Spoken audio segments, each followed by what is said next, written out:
Let's try this again. Wow, that was cool. Your dad really flubbed the mustard. I don't even know if that's a fucking phrase. I mean, we're 10 seconds in. We got 3 viewers. Hey, everybody. What the hell? This is your dad giving a shout out to OneDrive. Fuck you, OneDrive. Fuck you with all the fucks I can fuck you with. OneDrive, Microsoft, you piece of shit. Dad's fussy. He's going to break a foot off in Dell's ass and Microsoft's ass and the extension that he just added recently's ass that he probably should have looked more into. Damn it. I hate that every time you download something, a new extension, an app, everything, it makes you fucking restart your computer and your dad's starting to slip into a Boston accent at Boston and he's about to say twat. Twat. I was informed, by the way, this week that I've been saying twat wrong. I've been saying it in the southern phrase, southern way, southern, because I'm from the fucking south. I've been saying it twat, like twat are you doing, Bobby?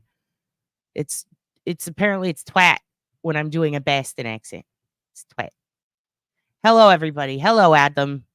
Sorry, your dad went out for cigarettes, but he came back. Sorry, kids, he's back. Dad's back. Thank you for sticking with me. For those of you who abandoned your dad, I don't blame you. I taught you well. Microsoft is the devil. I'm over it. What conspiracies can we come up for them? That's the only way to get me into conspiracy theories is to somehow make it about some shit that pisses me off. No, I don't like Mac either, Adam. They tried to make it simple, but it's more confusing. It's so simple, it's confusing. Your dad can't handle it. Your dad's not an Apple girl. Yeah, what the fucking fuck, Dell? And what sucks is I'm shitting on this computer that technically I got for free. So, you know. You guys. The dog didn't even have to pee or poop. He just wanted to look at a squirrel. Pansexual pride flower. Yes, Princess Mish. Yes. Dad's go, oh, shirt. Dad's about, oh, I almost went, again, Jill Daniels on the computer. I don't know what you guys saw, but it just froze. I was about to show you some serious chisme. Don't worry, I'll still show it. The pup is good. He just wanted to stare at a squirrel. He was like, Dad, there's a squirrel. Hey, Daniel.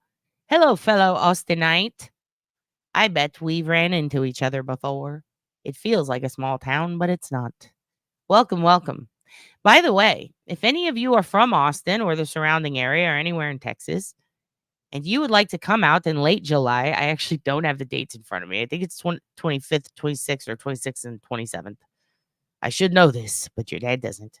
I'm going to be recording my album live at the Velveeta Room. This is going to be it's called the Velve now, but it's going to be one of 4 parts.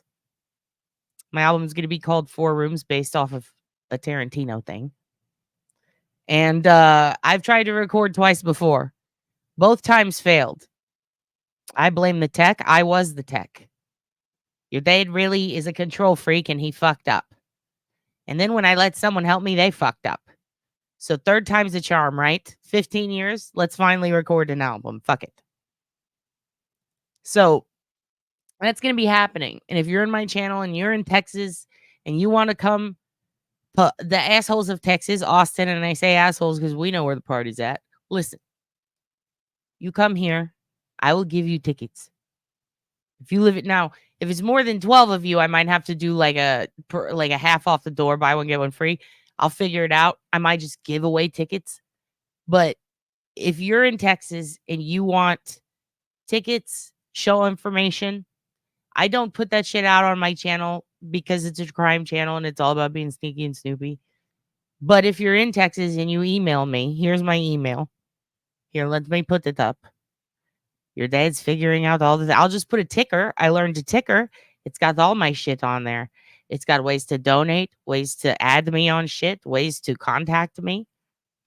Do it any of these ways.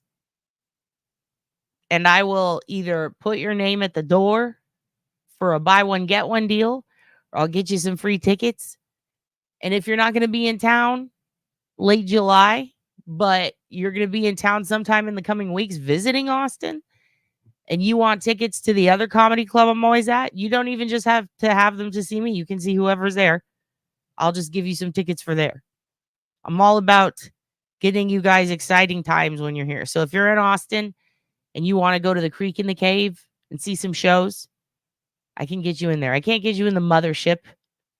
That shit's a whole other that's a whole portal. All right. I've done shows there, but I don't have any control over that. Is literally no one gives away tickets there. I can't do that for you. That's their thing. I don't even know if they do that. Like, I think they're sold out on everything. But I have freebies for the Velve and some freebies for Creek in the Cave. And I'll get you in on some of that stuff. So yeah, if you are if you're visiting Texas and it's not those weeks I'm doing my album, then yes, I'll just give you tickets for Creek. You could go see other people. We do roast battle there. There's fucking there's all kinds of shows. There's one show called The Egg Show. There's Banana Phone. There's fun shows. And then there's shows where we just talk shit about each other and go, ha, your dad's dead. And we just make fun of each other and we're really mean. And that's roast battle. It's meant to be mean, though, and it's fun. And your dad does those at the Mothership, Creek, and Vulcan, and they're very fun. And I can get you tickets to Creek, and I can get you tickets to my album recording. So that's going to happen soon. But again, you want tickets to Creek for any time, hit me up. If anything, I can at least get you a freebie or buy one, get one. I think I have some plus ones added on a freebie. You can see all kinds of great comics there. If you ever watch, who was just there? She's amazing. Steph. Oh, shit. I can't remember her last name right now, but she's amazing and she's funny and she opens for Bill Burr. She was just there. It's really good. So welcome back, kids. Welcome back. Yeah, Joe Rogan, he's here. He runs the Mothership. That's his club. So he runs that one. And we have roast battles there sometimes. And your dad will go there sometimes for those roast battles. But the club that I'm talking about used to be a Long Island club. Creek in the Cave in New York. It's that club. The owner, Rebecca, is one of my dear friends. I love her to death. I support everything she does. I met her back in 2011 when I'd been doing comedy maybe 2 or 3 years. She was very, very welcoming to me when I came to New York. She helped me out a lot. She is the best. She is the person who started the podcast network that eventually became like Last Podcast on the Left. They became Side Stories, all these really good podcasts that you might listen to that came from her club, which was in Long Island, New York. And so I know a lot of you in here are here because of Lisk and Melanie and Dodie Ron. And you might have visited that club. That club is now here in Austin, Texas. The owner, Rebecca, is so sweet. She's so nice. And she opened that shit here in Texas after the pandemic because she lost her club up there because some fuck shit. And now she has one here. And it's literally like New York and Texas went and made a baby. And that baby's real fucked up. And if you guys want to go see that fucked up baby, you tell me and I'll give you tickets. Okay? And I promise. Oh, yes, Notorious. If I ever come to Oregon, I'll let you know.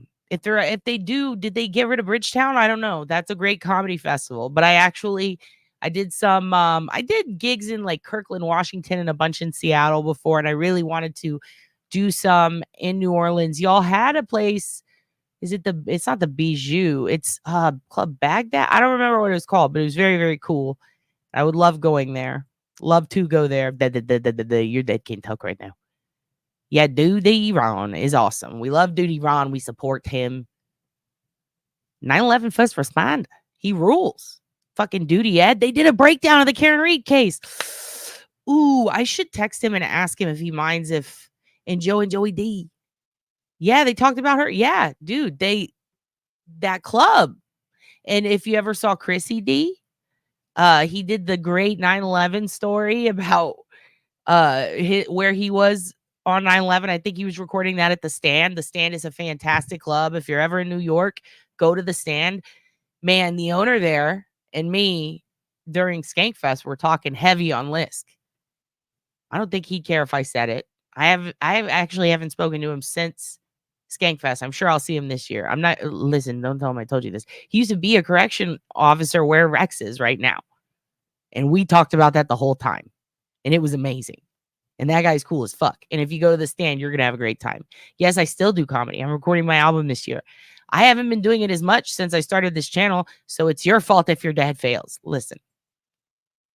Also, if you see Michael Priest in the chat, that's your dad's best friend since we started comedy at the same time, pretty much. We're from the same city. We both used to live in San Antonio. Him and your dad, we'll call him your bitch mom.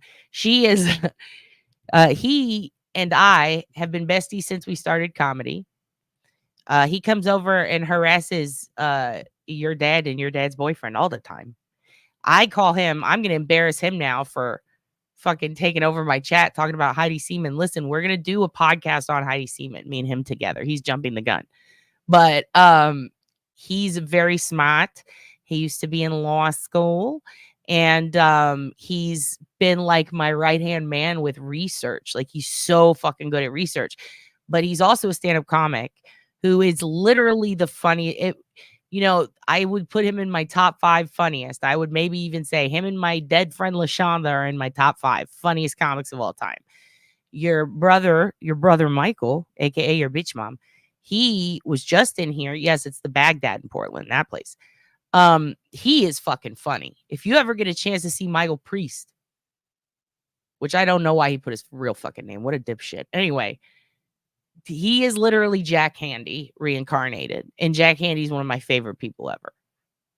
So yeah, definitely. Yeah, Duty Ed was ripping up the case, dude. The Karen Reed case. Oh my God. I only got through some of it and I was like, damn. They got in on it, dude. And then combine that with Melanie. Oh my God. It's like Captain Planet shit, you guys. It's like the old what's that shit my boyfriend and his friends watch? Oh, what's it called? I don't know. It's got a chick named Rita Repulsa. It's like that. And Rita Repulsa is Jen McCabe. Heidi Seaman is a real person. She's a young girl who went missing in San Antonio, our hometown where we grew up. And she was a little girl who went missing and then was found murdered. It's a very sad case. It's a 30-year-old case. I've been obsessed. It's your dad's first true crime case next to looking into Ted Bundy, but I was obsessed with it as a child. Heidi's kidnapping was the reason we weren't allowed to go outside and play anymore. And Michael will kill me for telling you this, but he used to play basketball at the same court as that kid from The Imposter. If you ever saw The Imposter, that's based on a true story out of San Antonio. That kid who went missing, like, literally played the same basketball course Michael did. And I grew up in a neighborhood with a military grandpa who lived in our house, who was pretty much like, when Heidi went missing, it's like, fuck no, y'all can't go play outside. Absolutely not. Me and Michael, through an odd series of events, when we became best friends, we kind of bonded over the Heidi Seaman shit, because it's like, that was the thing. It took over San Antonio. And what's crazy is there are a lot of weird connections that we have to us personally that we have found out through looking into this case.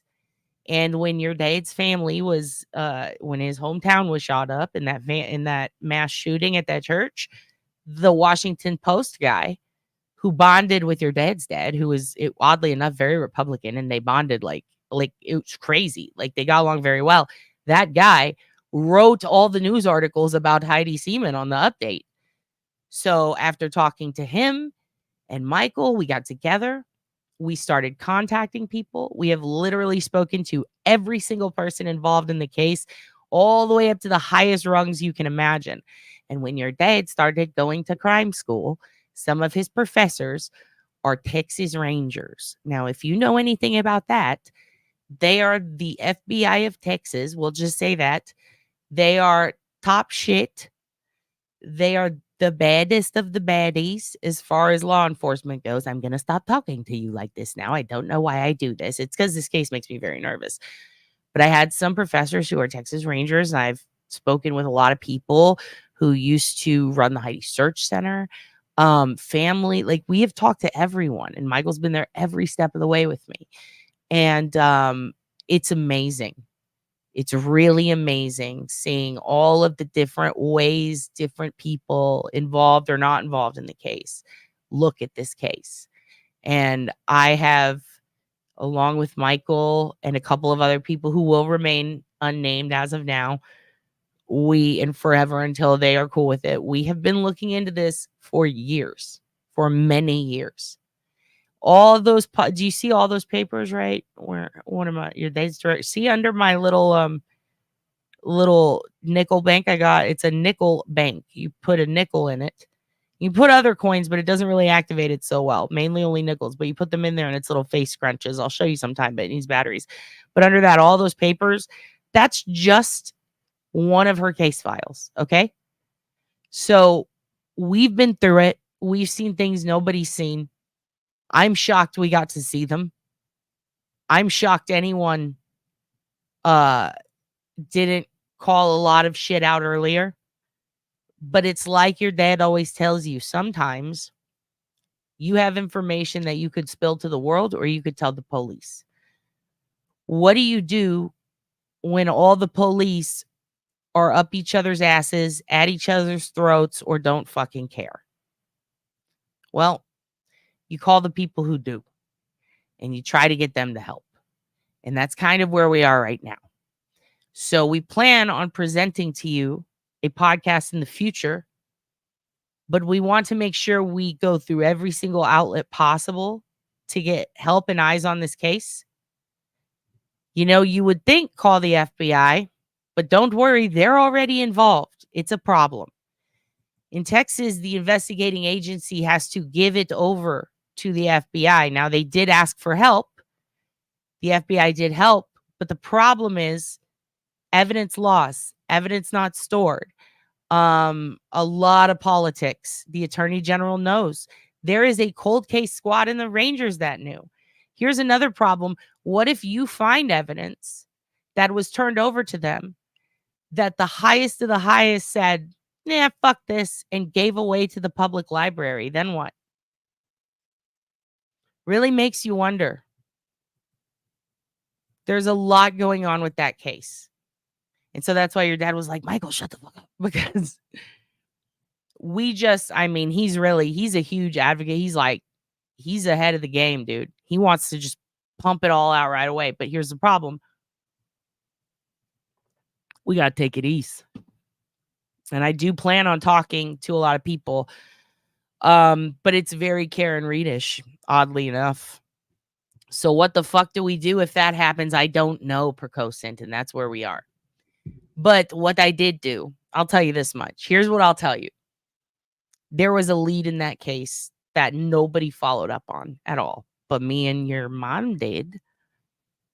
And we spoke to an old couple, an elderly couple in their late 80s, mid to late 80s, who were involved in this tip that never got looked up on, that we got through a FOIA request. And we saw, hey, no one followed up on this. And we talked to them and they said, that sounds weird. That never fucking happened. And we said, wow, well, this person said this happened. And they said, no. And you would think that we would know because this, that, and the other. And what's great is the woman watched a lot of Dateline. She's really into true crime. And she's the snoopiest of dupas. And even in her 80s, man, we'll call her Betty. She's got a hell of a head on her shoulders. And she went, well, that's weird. Let me look into it with you. And she got her husband, who was out of it. He's like, I'm fucking, why are you talking to me about this? And then he got interested. And it just so happens that their son at the time was really young and used to play with kids that played with Heidi Seaman, and that these kids all lived, very close together on the same land. And one of those kids grew up and became a district attorney of the only jurisdiction that can pretty much override any other in the case. And his mom's really interested. And she helped your dad get some information to them. And so once we see where that goes, I do plan on showing it to you. But I want to see what they think about it. And that's the Heidi Seaman case, ladies and gentlemen.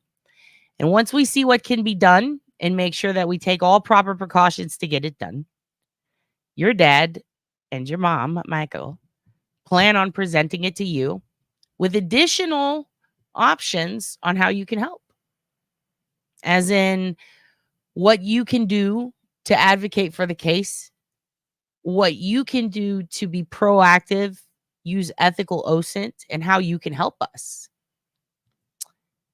And it's always kind of been your dad's dream. One of the reasons I even started this channel, one of the reasons I do the things that I do, It's not just because of your dad's case, but it's because, yes, Heidi Seaman. See, let's leave Michael up there. He's the best. He's the one I was telling you. He's the modern Jack Handy. And if you get to see him live and do comedy, you're very, very lucky. Even though your dad fights with his bitch mom, Michael, all the time. He's my best friend. He was there when your dad got his ass beat. He was the first person on the scene. He was questioning the cops. It was awesome. And he went to law school. He's very, very smart. He's wicked smart. Anytime you hear me talk about a lawyer friend of mine, it's probably Michael. But he's been working on this shit. And this shit, I mean this clusterfuck of a case, and that's Heidi Seaman. I didn't plan on talking about it tonight, but, you know, I was thinking about it while your dad was on break and the Dell was restarting, and I thought, Michael's onto something. Maybe Michael's right.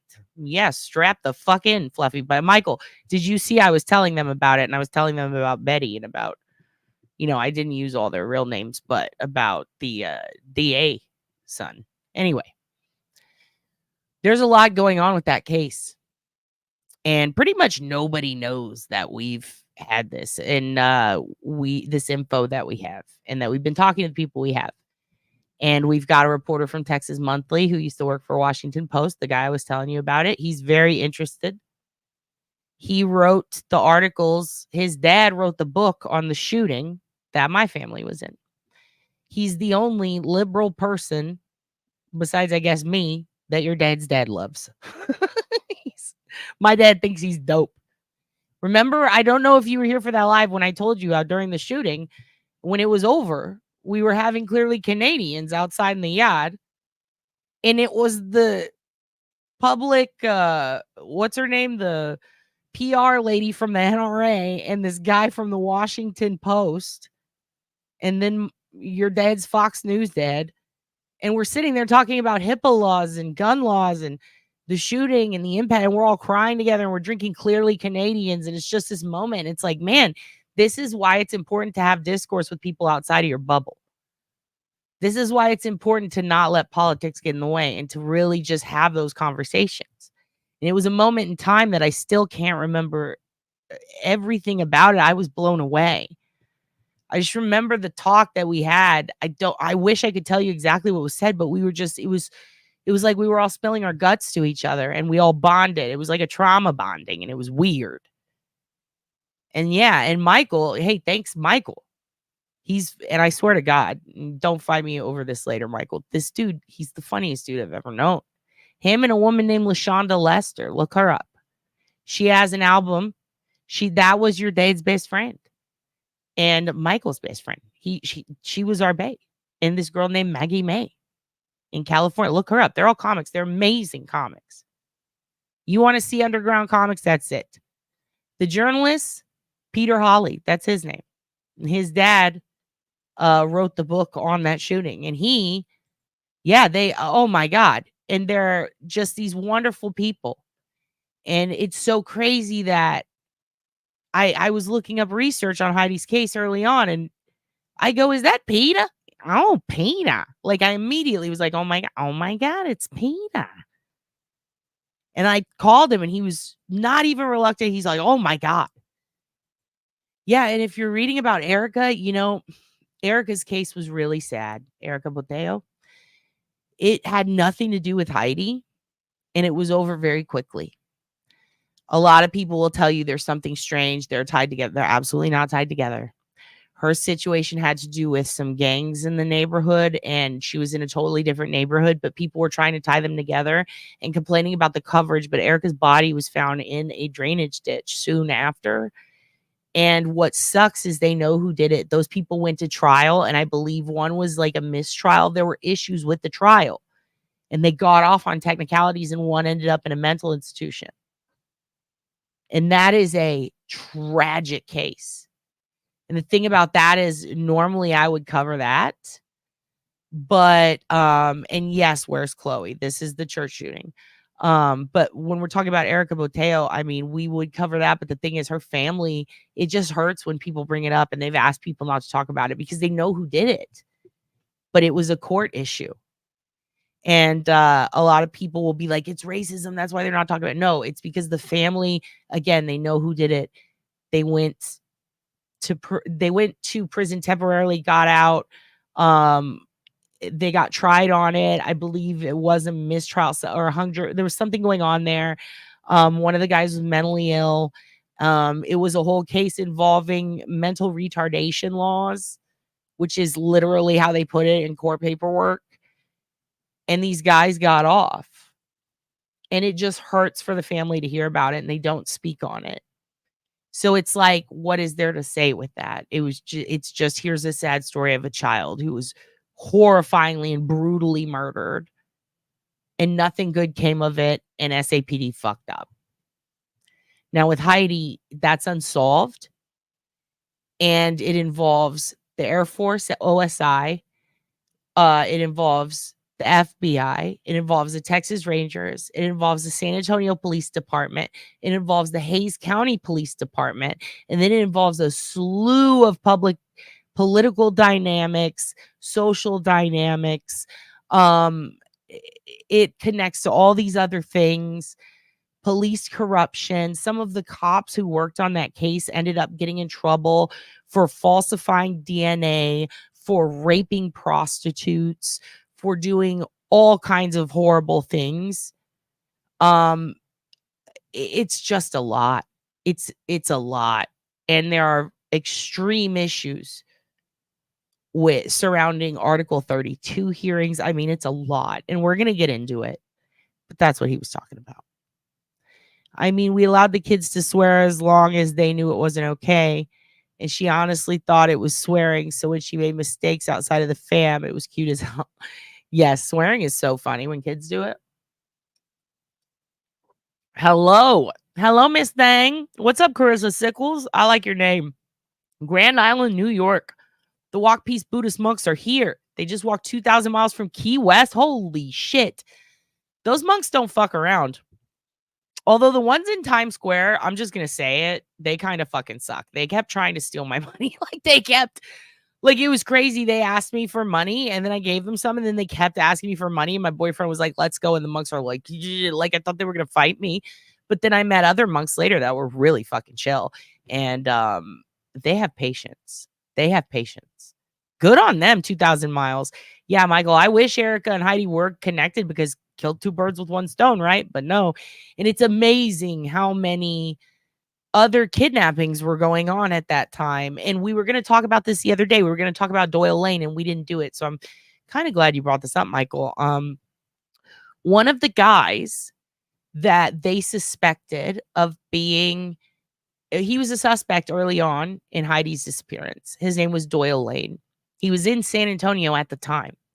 He was a mentally ill dude who years prior in New Braunfels, which is close to where her body was found, Heidi's, years before, he kidnapped and murdered a child with the help of his parents, allegedly, supposedly. I believe they went to jail too. But he then fled to Wichita. He confessed to a cop during a drunk driving incident, I believe. I think that Michael can correct me. I think that was Doyle, right? Okay, he'll correct me soon if I'm wrong, but I think it was Doyle who had confessed to a cop while drunk driving that he killed Heidi and kidnapped her. This cop never followed it up until later, when he was contacted by one of the many departments that were working on Heidi's case. And he did not have a record, or there was record of it, but he did not remember it and denied it happening. Yeah, it was Doyle.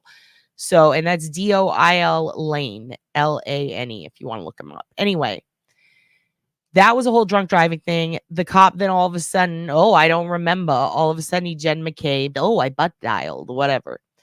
So that ended up being a dead lead eventually.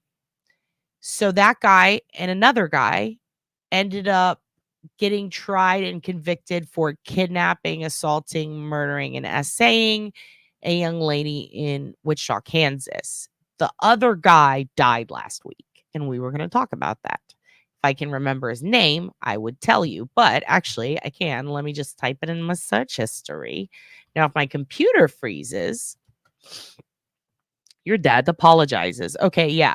So Doyle Lane also is still on death row, and I think I could be wrong, but I think they made like, yeah, it's Whacker is the sorry, I'm so fucking immature, you guys. Your dad is so immature. Doyle Lane ended up, I think he made one of those shows like where it's like, I murdered someone, interview me. So it's the state versus Whacker. It's Donald E. Whacker. And he was Doyle's buddy and cohort in kidnapping and murdering a little girl in Wichita, Kansas. So in that incident, they ended up finding that Doyle, I believe, watched. Yeah, July 17th and 18th, 1991.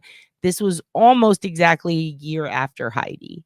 Whacker informed police that he was driving down Seneca Street at the Pawnee intersection in a passenger car. He pointed out to the south side of Pawnee. Lane told Whacker to stop the car so he could get the girl. So Whacker is the guy that witnessed this. Lane left the car and forced the girl into the car. Whacker said when he told Lane that he did not want any part of this, Lane told him to be quiet and drive. Whacker stated he thought Lane would kill him if he stopped. So that was the appeal from Donald Whacker. They ended up finding that that was all bullshit. Adam, when you're talking about Heidi, we'll talk about that, but look at your dad's eyes. Something's up there. Something's up there, allegedly. Anyway, I do sound like I'm on Quaaludes, but I am jacked right now because we're talking about Heidi Seaman, and this is a big time case to me. And also, Tiff's here. We're going to talk about something in a minute involving Tiff, and you guys are going to love it. Anyway, we're talking about Donald Whacker. So he died. And they found that he actually was one of the people who wanted to plan the kidnapping, and Doyle was the one who committed the bulk of the abuse on the body, but they both hurt that little girl. They were in the area driving a car that matched a witness's description at the time Heidi went missing. Yet, apparently, he had nothing to do with it, according to police. And keep in mind, this was before CODIS was a thing. The investigation was also shit. We're going to talk about that. Anyway. So yeah, he did work with her dad. And see, we can't, this is why I was like, damn it, Michael. This, I promise you, half of what you see about this case is true. And it's the half that you wouldn't think is true. The half that goes, when you read about Heidi Seaman, remember every single part of it that makes you feel the way you feel when you find out some fuck shit went down in Karen Reed's case. That's the true stuff. All the other stuff is bullshit. There was a meth head that they said did it, and Mary Walker had a fantastic report that convinced everyone at the time. They got the guy. That guy's free, by the way, living in Vegas now. He did a lot of things to a lot of little girls and women, but he didn't do shit to Heidi. And I'll fucking say that on the record. He fucking sucked. But they did have DNA evidence. There was a lot of hair. They don't want you to know that. There was a lot of hair. A lot. So much that, what did they call it, Michael? What did they call it? A picking party? When it came to looking at the hair DNA on the blanket that they never tested? That they let get moldy? That they may have even lost? A picking party, right? Is that what they called it? Rock Chalk, hello, babe. It's your dad's crazy aunt. We love Rock Chalk so much. Yeah, Michael, they called it a picking party, right? Rock Chalk, you remember the Doyle Lane case. So that was one of the guys, along with Donald Whacker, who was thought to be a suspect in Heidi's case. Michael's saying, LOL, yeah, because it's so fucking crazy. It's so fucking crazy because there's so much that they hid from us, from the public, that even the press had, and they were scared to share. But you can't really fuck up her case any more than you already have. So at this point, it's like, it needs pressure, I think. And I think Michael agrees. It's, we're going to go into depth on it. But the lead suspect did work with Heidi's father.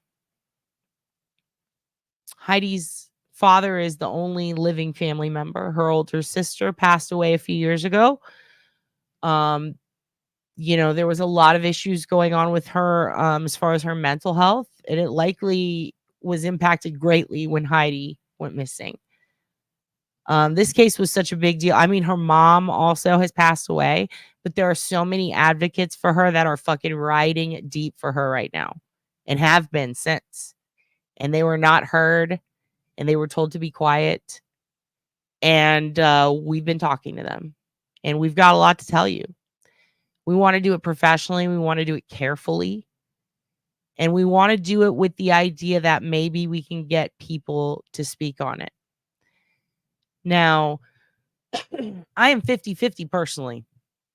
No, I'm 75-25 on who the main suspect should have been, who, by the way, was never called a main suspect by SAPD, who lied about taking a polygraph for them and about the results for the ones he did take, who was never looked into by the lead investigating service, only by his work in the Air Force, who was able to retire early.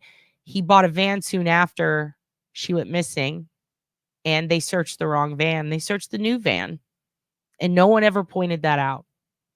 There's a lot going on with that case, and we're going to talk about that.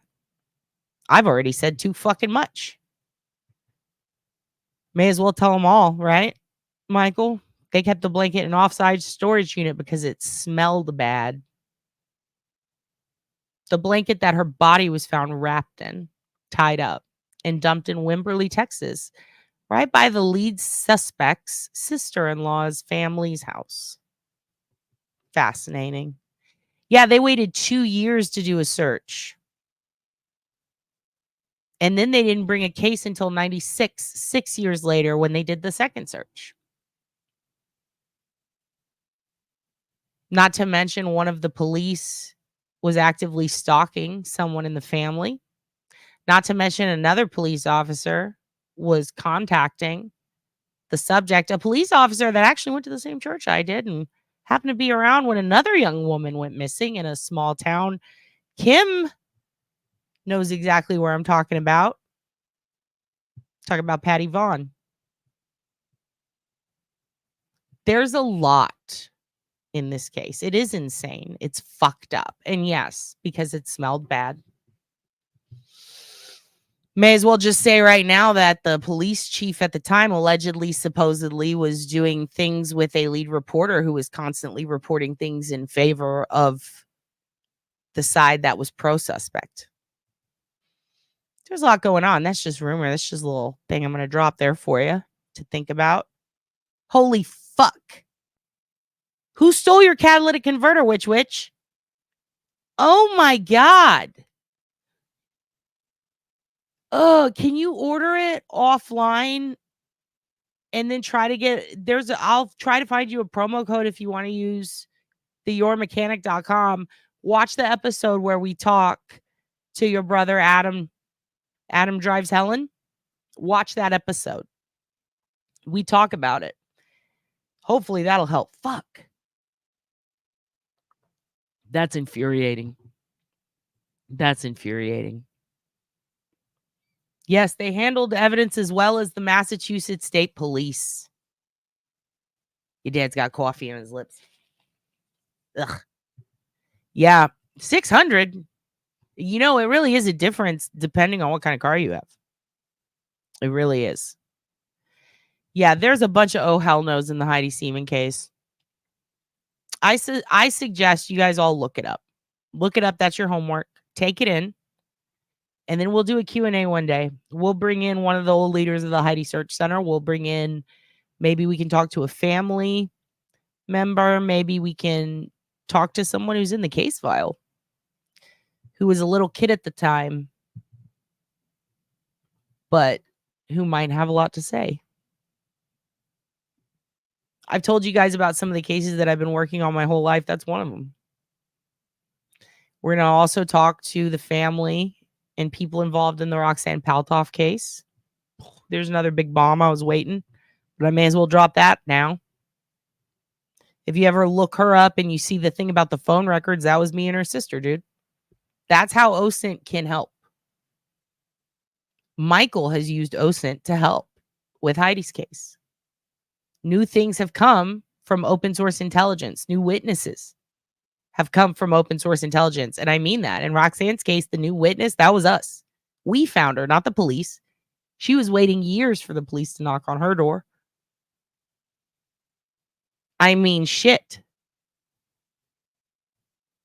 There's a lot of cases. Another one, Samantha Fiddler. We talked about her case last week. Remember I told you about that documentary? Go look up Samantha Fiddler.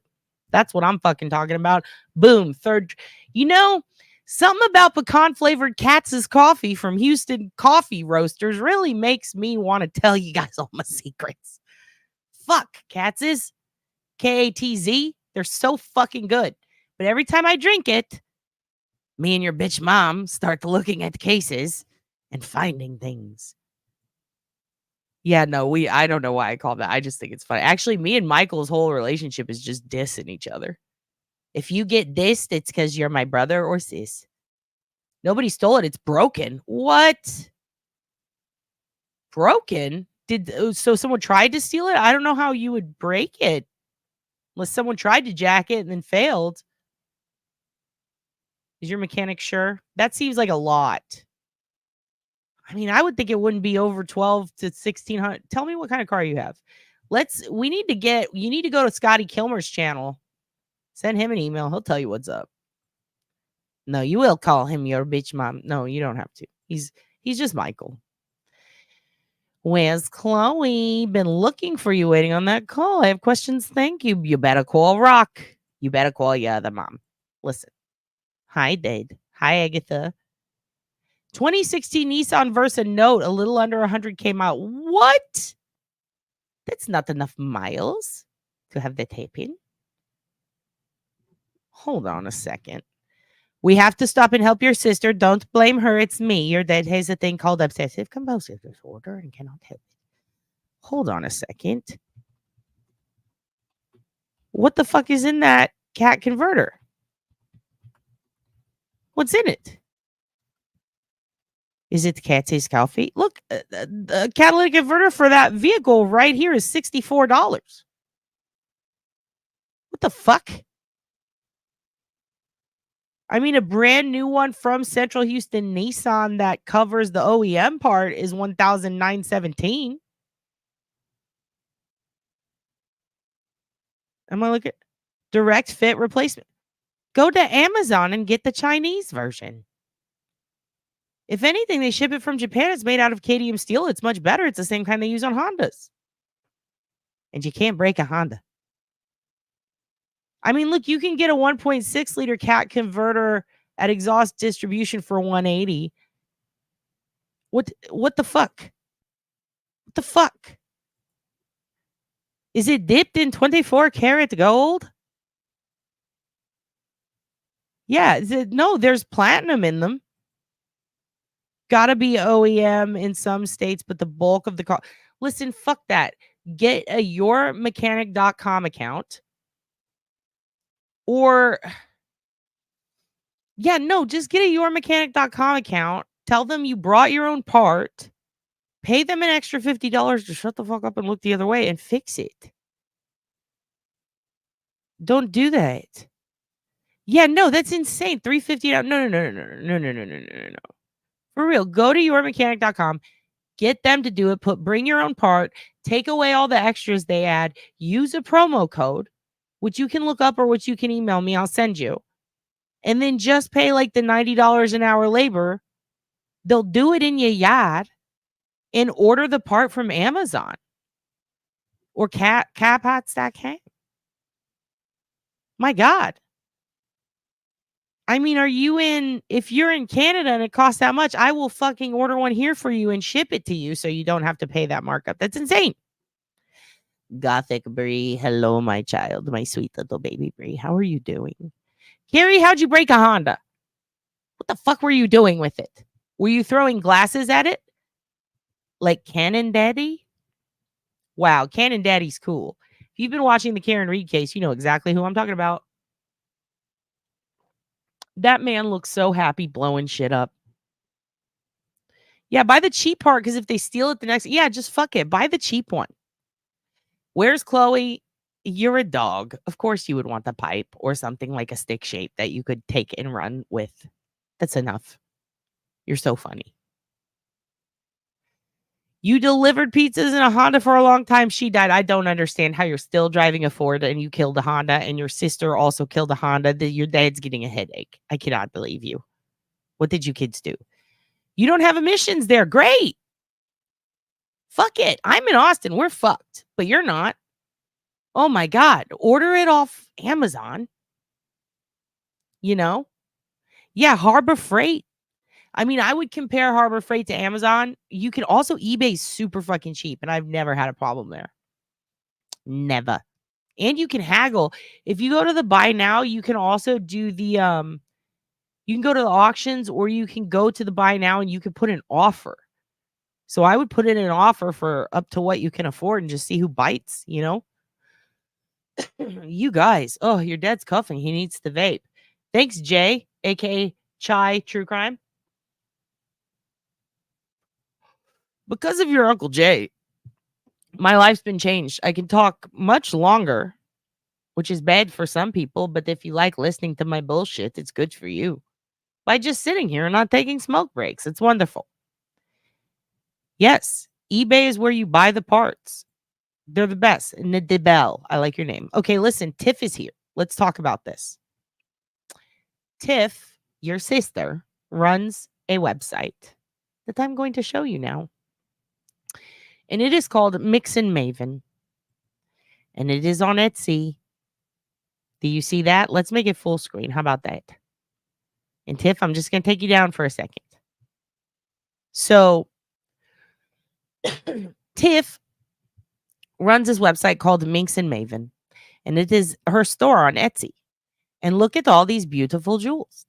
She makes a mahjong necklaces. And mahjong is very fun. And if you've never played a mahjong, you have to say it like that. Isn't it beautiful? First of all, I was like, okay, let's see what kind of bullshit Tiff No, I'm just fucking with you, Tiff. I literally went to it like really excited because my mom also makes jewelry and I have friends who are beadists and they insist I call them beadists and not bead makers. And I'm very interested in this stuff. And I love seeing what you guys make. I will watch your puppy and kitty rescue videos like Rose Gardner makes. I am happy to watch Adam drive Helen around and drink his whiskeys and have his cigars. And I absolutely loved therealbooty.com. And when I came to Minx and Maven, I said to myself, oh, by God, you raised a hell of a daughter. Look at this shit. It's fucking gorgeous. I don't care if I'm embarrassing you, Tiff. I'm proud of you. Here, I'm going to bring up, let me stop screen and bring up, look at this shit. Oh, it's so beautiful. An up-close version of this mahjong bracelet. Look at this. Oh my God. It's totally worth $274. It is gorgeous. Look at this. I mean, it looks epic. It looks like, what is that? Is it uranium that glows in the dark? Are you putting uranium on our wrists, Tiff? My God, JR. It's a slobber knocker. Okay, so you have the parts. Okay, wait, we're going back. Which? So once you have the parts, you can go to a mobile, you can hit up a mobile mechanic, but the one I was talking to you about was called It's Your Mechanic. It's an app and it's like Uber and it's all mechanics in your area that can come to you and do this shit in your yard. And when you get on the site, you put in your car's information, what needs to get done. It suggests all the shit, unclick all the shit, just put in replace catalytic converter and then click bring your own part. And then someone will come to your house and you will only be charged for labor. And then you get a promo code. And if you email me, I can find you one. And you can use that to get a good discount.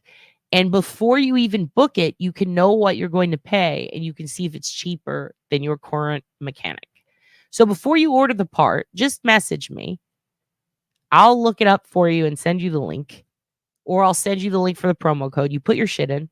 And then it'll tell you exactly how much it would cost. And I guarantee you it's going to be cheaper than the mechanic you chose. Because that guy sounds like he's trying to rip you the fuck off. I'm going to be honest with you. As your dad, I think you're getting ripped off by this mechanic. And it's my job to tell you that. And thank you, Jim Ross. By God, is a baddie. Is it Bakelite? Bakelite? How do you say that? I love this. I love my talented family too.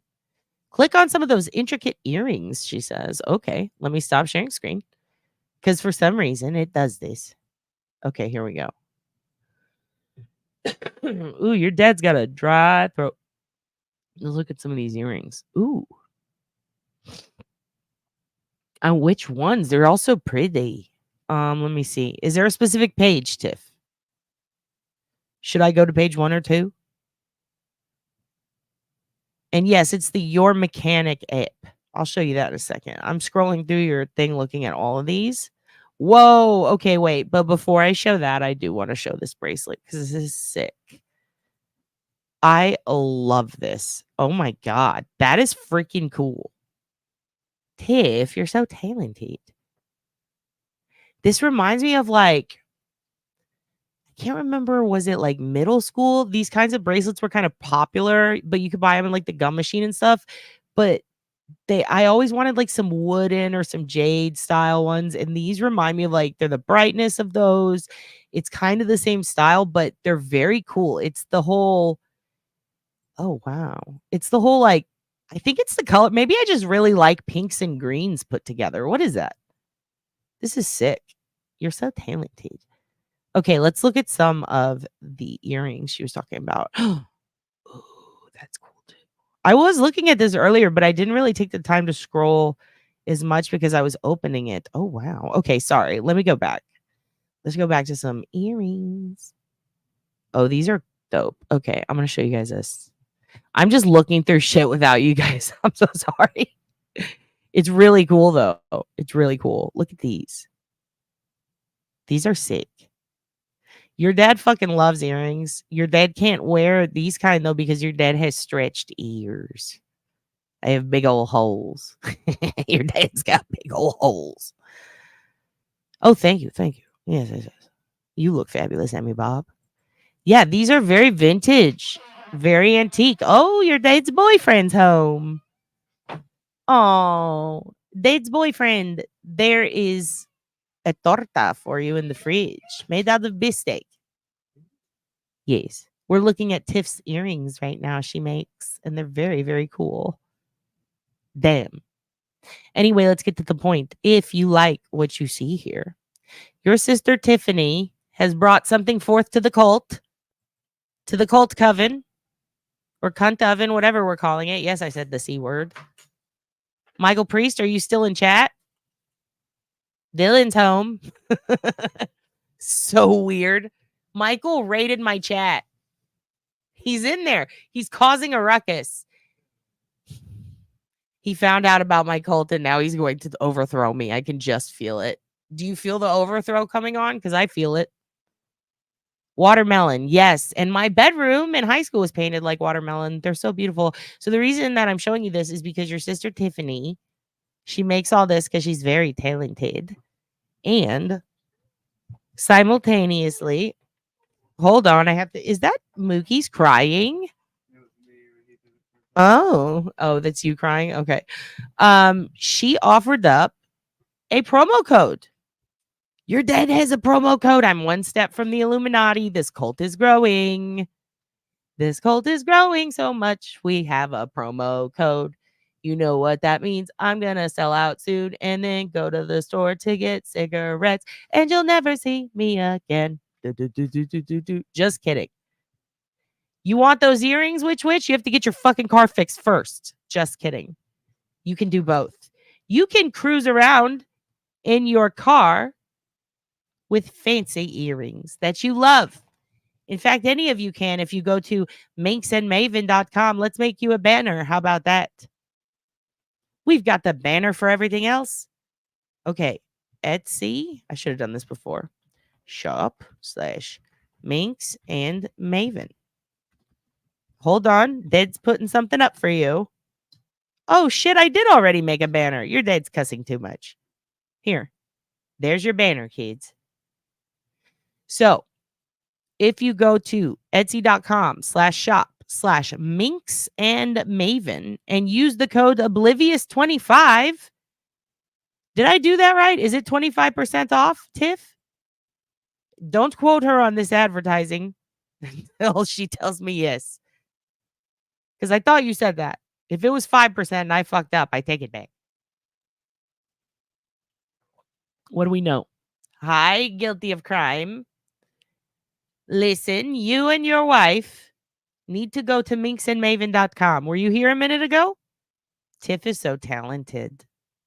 Sister Tiffany is so talented. Yes, it's 25% off. Let's put this back up. Guilty of crime, Chai, my Okie noodling friend from San Francisco. You got to check this shit out. It's really good. Do you like mahjong? If you do, Tiffany makes jewelry that is mahjong themed. I don't know why I'm saying it like that. I remember some game from like the 80s. Might have been a computer game, but the only thing that like it was to play mahjong, and when the game started, it would go mahjong, and I think that's why I'm doing that. Ugh, this coffee is foamy. It's a foamy coffee, y'all. Yes, go shop, people. Free shipping in the U.S. and free gift wrap too. Did you hear that? Free shipping, free gift wrap, 25% off. Cool shit. Your sister. What the fuck are you waiting for? Do you want to be grounded? If not, go to this shop. It's so sick. It's so cool. And I love mahjong. And we love our sister Tiffany. And we love that she gift rapes. Yeah, the wire work on the earrings is intense. Mahjong. Yes, guilty of crime. And we pimp your wares here. YouTube always wants to know, are you showing advertising for products? And I say, no, I'm showing art from my children. Fuck you. This is a good question. Do you ship internationally, Tiff? Like in South Africa? Will you ship to Die Antwoord? Will you? Tiffany? Tiffany, it's your dad. U.S. priority mail with tracking and insurance, babes. But do you ship internationally to South Africa? Bridget, welcome. Thank you for dipping your toe into chat. Let me show you something cool that your new sister makes. By the way, Bridget, hun, you're in a cult now. I don't know what to tell you. I think you freaky. Yes, that is a great South African song. There's a flat fee of $25 for international shipping. I think that's fair. Shipping's very expensive now. Bridget, thank you for dipping your toe into the chat. You are in a cult by watching this channel. Sorry, you should have read the fucking fine print. I don't know what to tell you. The only way to get out of the cult is to pledge allegiance to my dog as your god and tell him he's cute. He's asleep right now, so you have to do it later. So you are probably going to be in the cult for another 24 hours. He's very lazy. Just so you know, I'm your dad. Everybody in here is your sister and brother. And our only rule is to be nosy and be nice. They don't offer tracking, though, to South Africa. Right now, at the moment, we're talking about your new sister, Tiffany. She has a store, an Etsy store. I'm going to share it with you. And then we are going to rapid fire. Since we talked about Heidi, and this was supposed to be a 2-part, or wasn't supposed to be a 2-part, and it turned into one. Let's do this. There we go. I'm probably going to just tell you the gossip I need to tell you in the chisme, and then we're going to hit on some things very quickly, and then I have to go because your dad needs to eat. But we might do a middle of the night or tomorrow episode. We'll see. Your dad woke up very late. Bridget, you're in a cult. This is your sister Tiffany's creations. They are inspired by the game Mahjong, and she's very talented. And if you want 25% off at her store, where she sells these things, this jewelry, this talent, this is how you get it. Minx and Maven. And if any of you have some shit that you like to sell, stories that you like to tell, things that you like to do, please send it to me. Unless it's a link to Goatsy, don't do that. I've seen that old stretched out asshole many times. I don't need to see it again, people. Guilty of crime. Can you make coloring books from merch? MXPX makes simple but fun ones, and I think that would be the band MXPX. They make color books for merch? Why don't we fucking have one? Your dad's boyfriend has an MXPX tattoo, and your dad loves him for that. because your dad loves MXPX. And one of you in here worked on an album with an MXPX, if I recall. And that's very fucking cool. Say hello to your sister, Bridget. She's new to the cult. Be nice to her. Offer her 25% off if you get an Etsy store. Hello, Dillhole. Welcome back, my favorite son.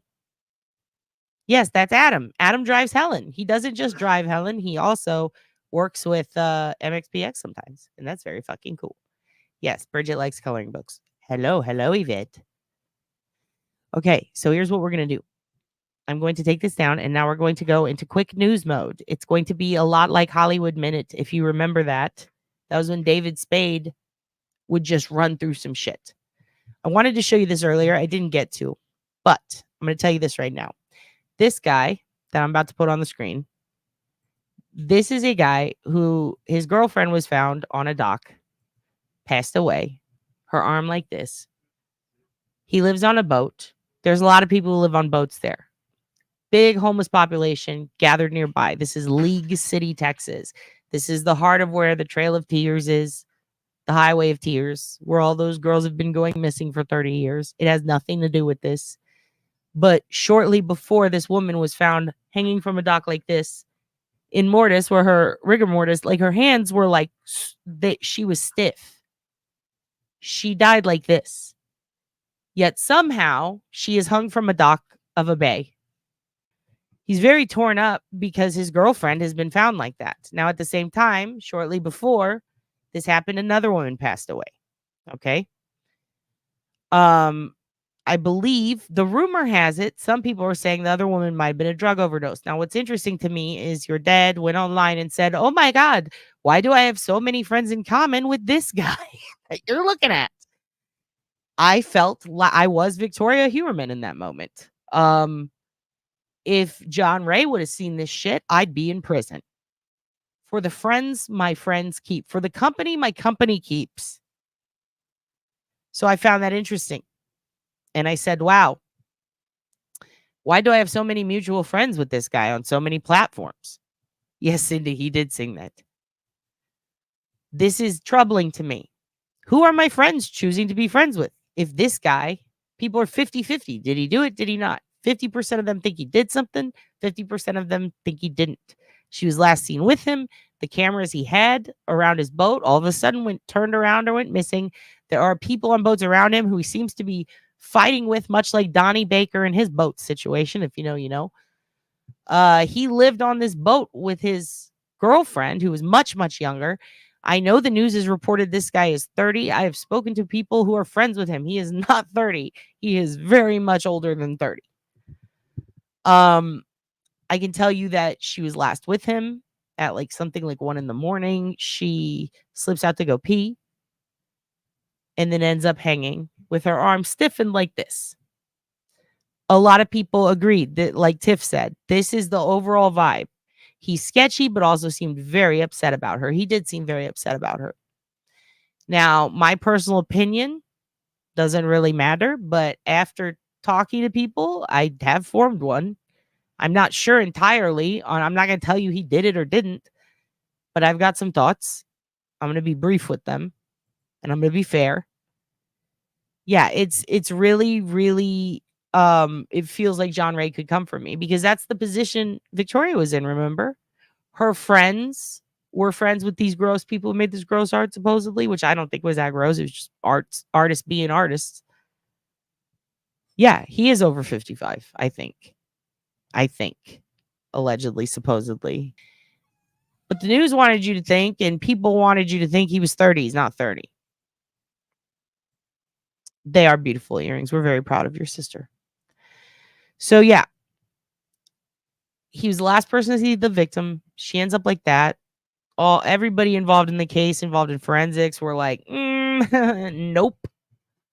Psych, you can't just die like this, stiffened while hanging. Gravity would make your arm do this, right? Grisly true crime. If you want to know about this case, she's covering the shit out of it. The only reason I'm bringing it up, damn velvet scrunchies.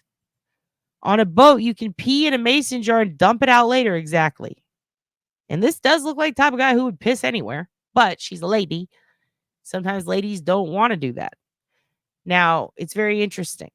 It's a very interesting case. A lot of people have a lot of opinions about it. Thank you. I love being your dad. I'm very proud of you. The Grizzlies are welcome here. We are a pro-Grizzly nation.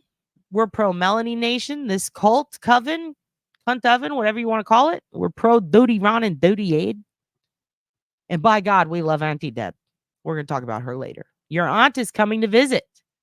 Your Aunt Deb is coming to visit. Can you believe it? In the middle of all that sad shit, your Aunt Deb's going to come visit.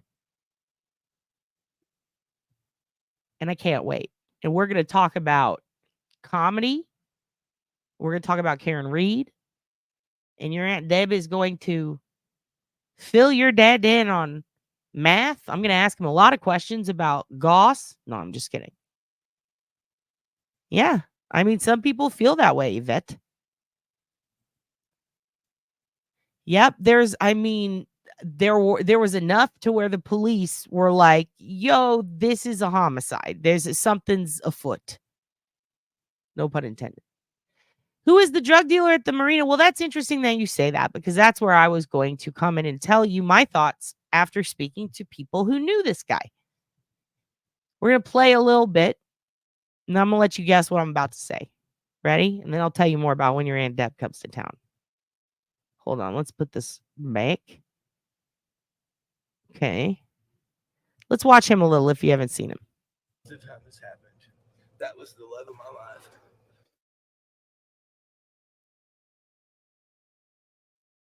Oh, great. Fantastic. I don't know what's going on. I've done sit in this boat since the time this happened. Let's just give it a moment. Let's see. What's up with the computer today, you guys? Was the love of my life. There we go. And I loved so more than you could ever imagine, ever. Okay? And like, she had some issues, and that's okay. We worked through those issues. You know, we worked through things. Her family turned their back on her.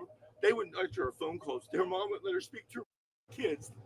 Mother's Day came, she was crushed. All she wanted to do was speak to her kids. It's the only time I ever spoke to whoever her oldest sister is. And she said, James is the only one that's ever took care of me, stood up for me, and like backed me no matter what. Okay? Like, I understand they're mad, and I'm mad too. But there's cameras everywhere. There should be answers here. Okay? There's cameras everywhere. Like, everybody's on camera out here. Why are there not answers? You know? So yes, as a family member, I would say, I mean, like, I knew her better than anybody. Yes, I did. I knew her more than anyone ever has. Yes, I did. I still do. When she got up to go to the bathroom that morning, it was like any other morning. It was early in the morning. I heard her come out the door. We sleep down here. She walked out. She didn't take notes because usually at that time she's in a hurry. She has to pee. We hadn't fixed this boat yet. I heard her open this thing, and I saw her walk away. I heard her walk away, and I hadn't seen her since. And I searched for her later. I didn't find her. I just thought she did whatever. She with some friends or something, you know. I thought she'd always come back. She always did, you know, always did. And like, I wake up to this nightmare that I can't end. I don't eat. I don't sleep. All I do is freaking cry. I'm mourning for them. They're not here judging me like I did something. I didn't do something or I'd be in jail. They would know. You know what I mean? Like, I've turned over my phone, my boat, anything you ever. There's no drugs inside this boat. There never was. You know, there wasn't anything done in there. Like, nothing was there. Like, I didn't do nothing besides fall in love with the girl. He's talking about the last time she was seen. She got off the boat early in the morning. We took a shower down here. We watched TV. We had dinner. We had beef stroganoff. You know, I want to stop right here for a second. I'm going to keep playing it. Exactly my thoughts. Guilty of crime. Exactly my thoughts.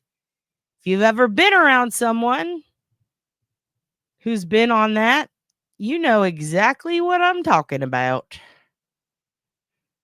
Yeah.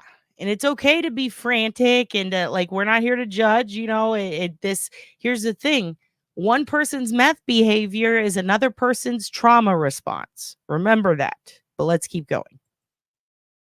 We just got back from Kroger's. Okay. We came down here. She was upset about her youngest child. And I was like, baby, this thing's going to work out. It's okay. It's okay. You know, it all changed back as fast as it changed this way. I'm sorry your mom won't respond to your text messages. We'll get through this. I'm sorry that your family, that you told your family, the only time I've ever heard her talk to them, it's the only time I've seen her cry. really cry is because she goes, I feel like you guys have turned your back on me, that you don't love me, and you're teaching my kids to hate me. Okay, and that's God strike me down as a human being, as a freaking person who loves the Lord Jesus. I don't understand why He did this. Okay, I expected this to happen. Okay, because how could they not? How could they not? You know, everybody wants to point fingers. These people out here are all worthless. They don't care. They all lost this big lawsuit to rent this. Exactly, Nicolette. Do you remember? And again, not being judgmental, but I said this about Jen. Whenever you hear someone say, I haven't eaten, I haven't sleeping, or I haven't slept, sleeping, come on, Dad, get your shit together. I haven't ate. I haven't slept. I'm torn up. These can be normal, but these can also be signs of like, yo, what about them? They're out there right now, or this thing happened to them. Like, why? Like, it's me, me, me, me, me. Yes, exactly, Tiff. However, been in traumatic situations where you don't know what to talk about, so you just talk about yourself. Well, I mean, I'm freaking out right now, so it just depends. Now, the body language is fucking wild. It's out there. It's wacky as hell. This could again be trauma. This could be some form of methamphetamine. I mean, it could be that he hasn't slept and he's frantic. But I'll tell you this much, if you go to his socials, which I'm not telling you to do, but if you go there, he's been posting video from the dock from when they moved there, which, by the way, she's only been living on this boat with him since like May 31st, I believe. What's interesting to me is around the 27th, there are a lot of Nextdoor posts and Facebook posts about, yo, my boat was stolen, about this little boat he had. If you've seen this boat, I need your help. It's our way of life. We need this boat. But he's on the boat. He's talking about a little dinghy that's like attached to it. And he puts his phone number up. And this phone number that he puts up, he's like, contact here if you find this boat. But what's interesting is on his other social page, he posted that same phone number saying, if you need someone to work on your boat who you trust, go to these people. They've never done me wrong. And it's his own phone number. So I find that very odd. And it makes me think that there's another person there with a boat that he hangs out with. And they said there were two persons of interest. And I'm thinking it's whoever that is, because he's either sharing a phone number with someone else, or they were hanging out with someone else, because he also does mention a third party. And simultaneously, this woman has not even been with him a month, and this has happened. And keep in mind, right before this, there was another woman who passed, and rumor has it, supposedly, allegedly, it was from drugs. Now, the people who I have friends in common with him, the friends that I have, they are people who spend a lot of time. They're all in bands, or they work in the boats, the lake area. Very cool people. They were all like really heavy into the music scene here. That's what Austin's all about, right? But they're all grown up adults who have their shit together. So I was very surprised, and I reached out to some of them. None of them know him well. They said the only reason they're friends with him, all of them said, because he reached out to them and added them after meeting him at a party, a lot of them when they were in college. So I find it weird that, he's adding college people. The females, it's just mostly females on his friends list. And the females that I know who know him described him as, let's just say this. She said, two of them actually said, I wonder if someone I knew bought drugs from him or something. Like, a lot of them were like, I get drug dealer vibes. And I asked them what they thought of this, and they didn't know about it. When they saw it, they said, oh, it could be 50-50, because he's also really sweet. Apparently very nice. Apparently very welcoming. He's the guy at the party who's like, what's wrong? Let's make you happy. You know what I mean? No, I was not at said party. I don't fuck with boats. Boats scare me. Oh, what's wrong, honey? Oh, he's already crying. Let's keep watching this. I'm gonna take him out to pee, but you keep watching this. I've seen it before, okay? Slip from the same way. There's shoe marks on the back of that boat over there where they stole the camera that match his. They have never searched that boat yet. There's earrings that I gave her that are missing because they made me look at the body. They won't search it. Have them search that boat, find the camera, find the shoes. You found the person. Okay?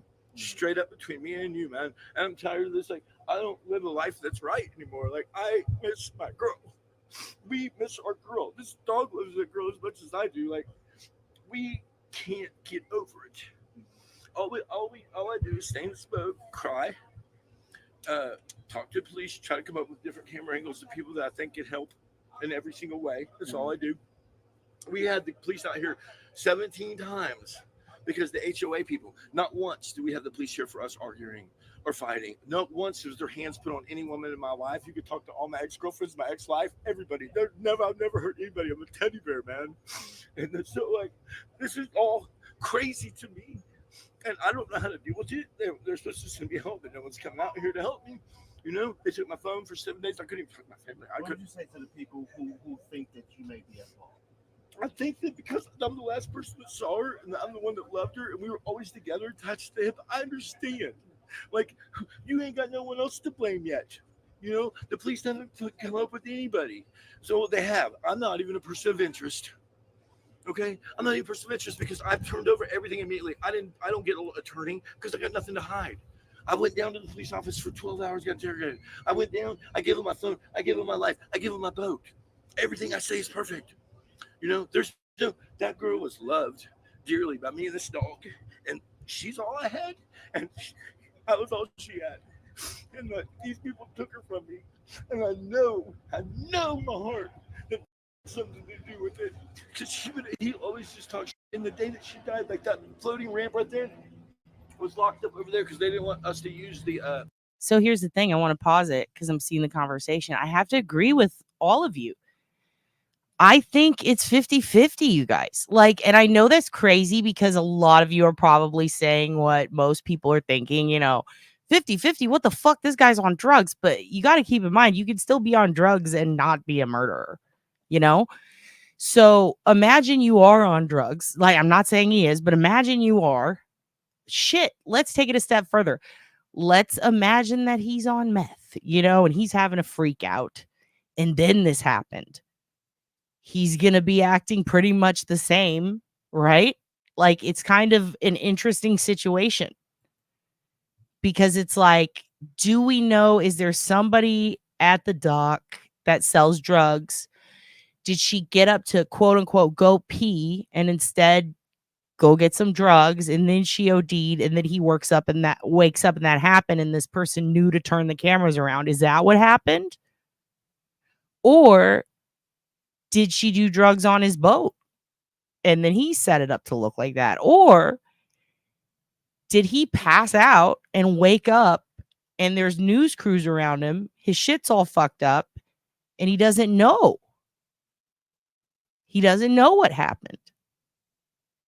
It bothers me that he keeps saying that, he loves her, he'd never do anything to her. She complains about her family.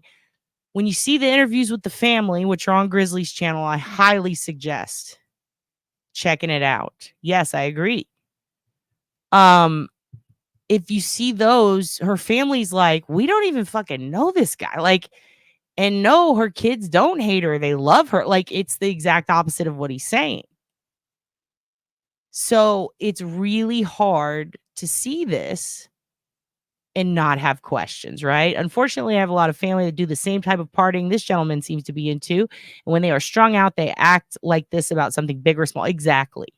So, it can, again, this is why it's like, because you got to keep in mind, there are other people in that area that have been living there and kind of turned it into, I guess, a transient community, like a tent city. What was once a boat dock, it's a lot of older boats. And I'm not talking shit about that. I'm just telling you this is how it is there. It's the place where you go if you got nowhere else to go. It's close to the water. There's a nearby homeless encampment. A lot of these people are people who are really struggling to get by. But when we look at his online behavior and this behavior, I mean, I feel like the natural, obvious, like, oh yeah, this fucking guy did it. Like most people think that, but when you look at the situation and the amount of people around her who could have, and he's actively fighting with another guy off camera, blaming him in another interview. And then there's other people who say like people who are very like, they're just like, yeah, I've been on this dock. It's really turned into shit. But like, this guy, like people who are like dressed well and they're well spoken and they don't seem to be inebriated at all. They seem like business people who have a boat there are like, yeah, they fought a lot. Yeah, there were a lot of problems, but they also loved the shit out of each other and they were always necking and, like they seem like a cute couple at times. And it's really weird because, when you hear that, it makes you wonder. Yeah, exactly. Was someone sending him a message or did he do it trying to stage it like a suicide? I mean, who knows? Who knows? And yes, it would be expensive, but it's it's Galveston area, Houston area. Like all that area is like give or take. You can find some places that are dilapidated as fuck that are really cheap. Yeah, there's a lot on him. And yes, a week before, I believe, another girl OD'd at the same marina. So I'm starting to wonder, I want to know, is there fentanyl in her system? That's the big thing that's been killing a lot of people here. Who gave it to her?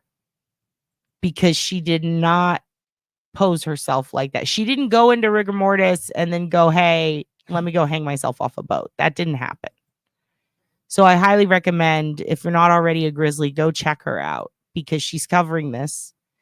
Your dad has mutuals with this guy. Here's the chisme. They said the same shit we're all saying, or at least a lot of us are saying. It's 50-50.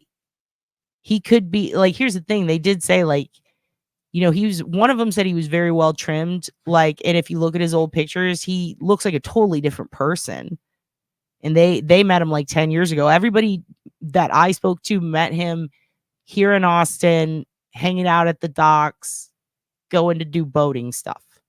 So he was pretty well known around here for that, apparently. He then left there to go to League City and Kemah. And he's initially from Oklahoma. Now, one thing I will dispute, he said that he's never been in trouble in his life. And they did focus on her having 3 arrests for supposedly fighting or hitting him. What's odd is I do think I found an old record of his, and I don't know for sure if it's definitely him, but it looks like him. And if it is, then his age, he'd be way older than even 50. But yeah, I'm not even going to pull that up or talk about it yet. I want to confirm. There are things that lead me to believe it is, and if so, he looks great for his age. Yeah, that's all bullshit, Adam. We're going to talk about it later, but yeah, that's all bullshit. First of all, people are falling in, they are drowning and they are dying, but it's not because of a serial killer. It's because of an unfortunate circumstance with city planning and zoning and a bar district. Yeah. 3 times in the past for domestics. I believe one was against him. Yeah, he had been doing day jobs, usually construction. Yeah, and he works on boats. There's just a lot that's contradictory in this. It's really, really crazy. It's really, really crazy. Yeah, it's literally drunk dudes just pissing and falling in. And what's crazy is one dude was leaving a Tom Segura concert. He ends up falling off the bridge. He said he was like being dumb, pretending to jump off, or he was taking a piss. He falls. He has a coma from a head injury. We're talking about Lady Bird Lake here in Austin. He wakes up. I don't remember if it was 3 weeks or 3 months later. Please forgive me. But he wakes up. He can't remember much except being at the Tom Segura concert and then that happening. But he's on all these lists of like the serial killer got him, and the news reported him going missing, but they never really reported him being found. And so he went on a podcast a week after I went on a comedy podcast, and he was talking to the host about this and about how like wild it is that you're a serial killer victim. Just like, what? And they don't really report a lot of them when they've been found, and the ones that they do, people don't want to hear it. They don't want to hear that it's drowning.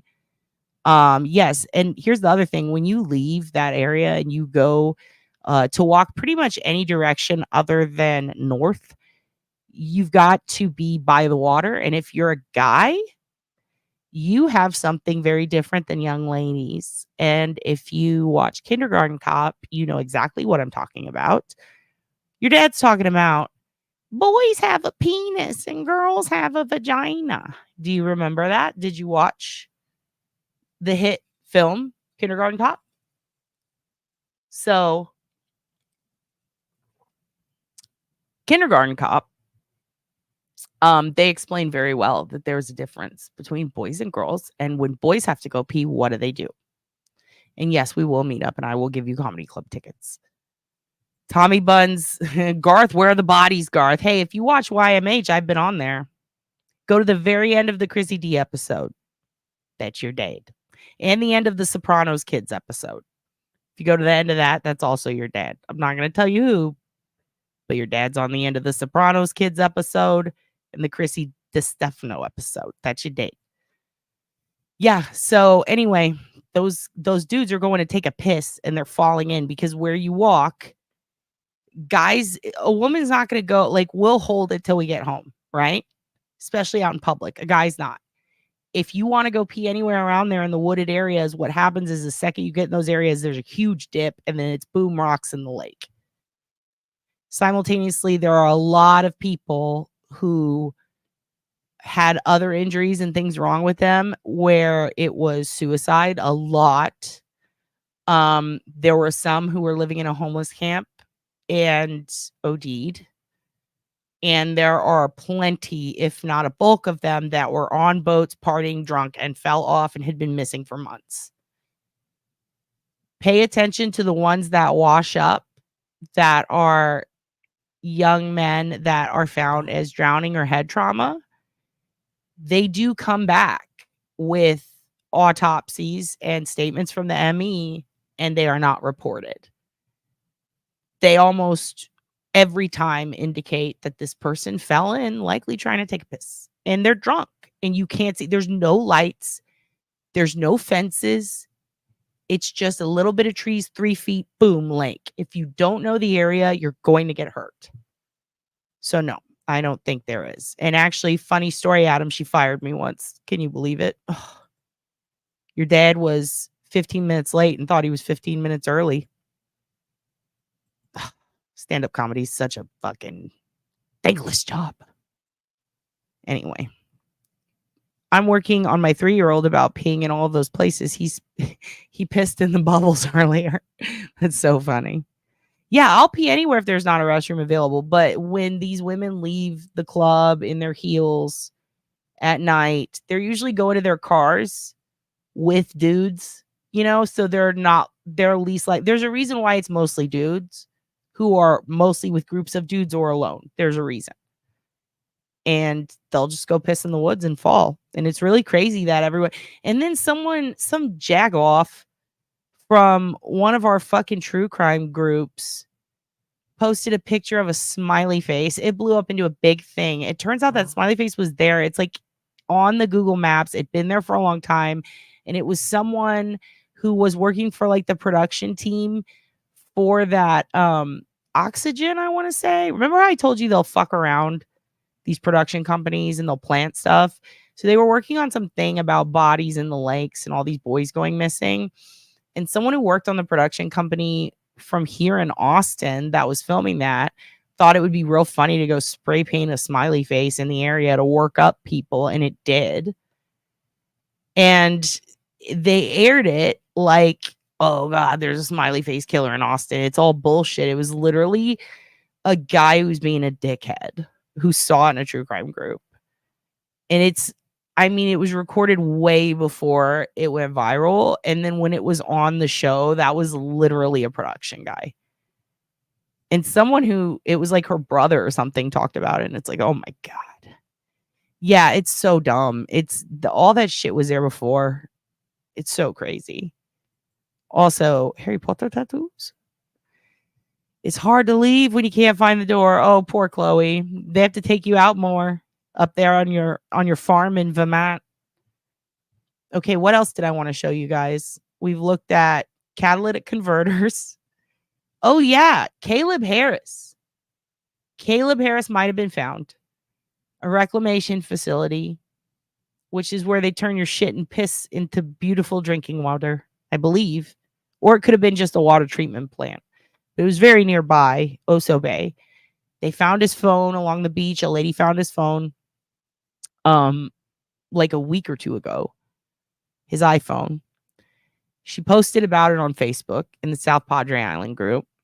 That shit blew up. They were like, tell everyone, tell Gray Hughes. It's dumb as fuck. Anyway, people went nuts about that. Luckily, the family was able to get it. All the YouTubers reported on it. There's nothing to say except, thank God there's his phone. You know, it's obvious that it had been tossed there, but very close to the area of where his house is. And then if you go like an L, that's where his body was found.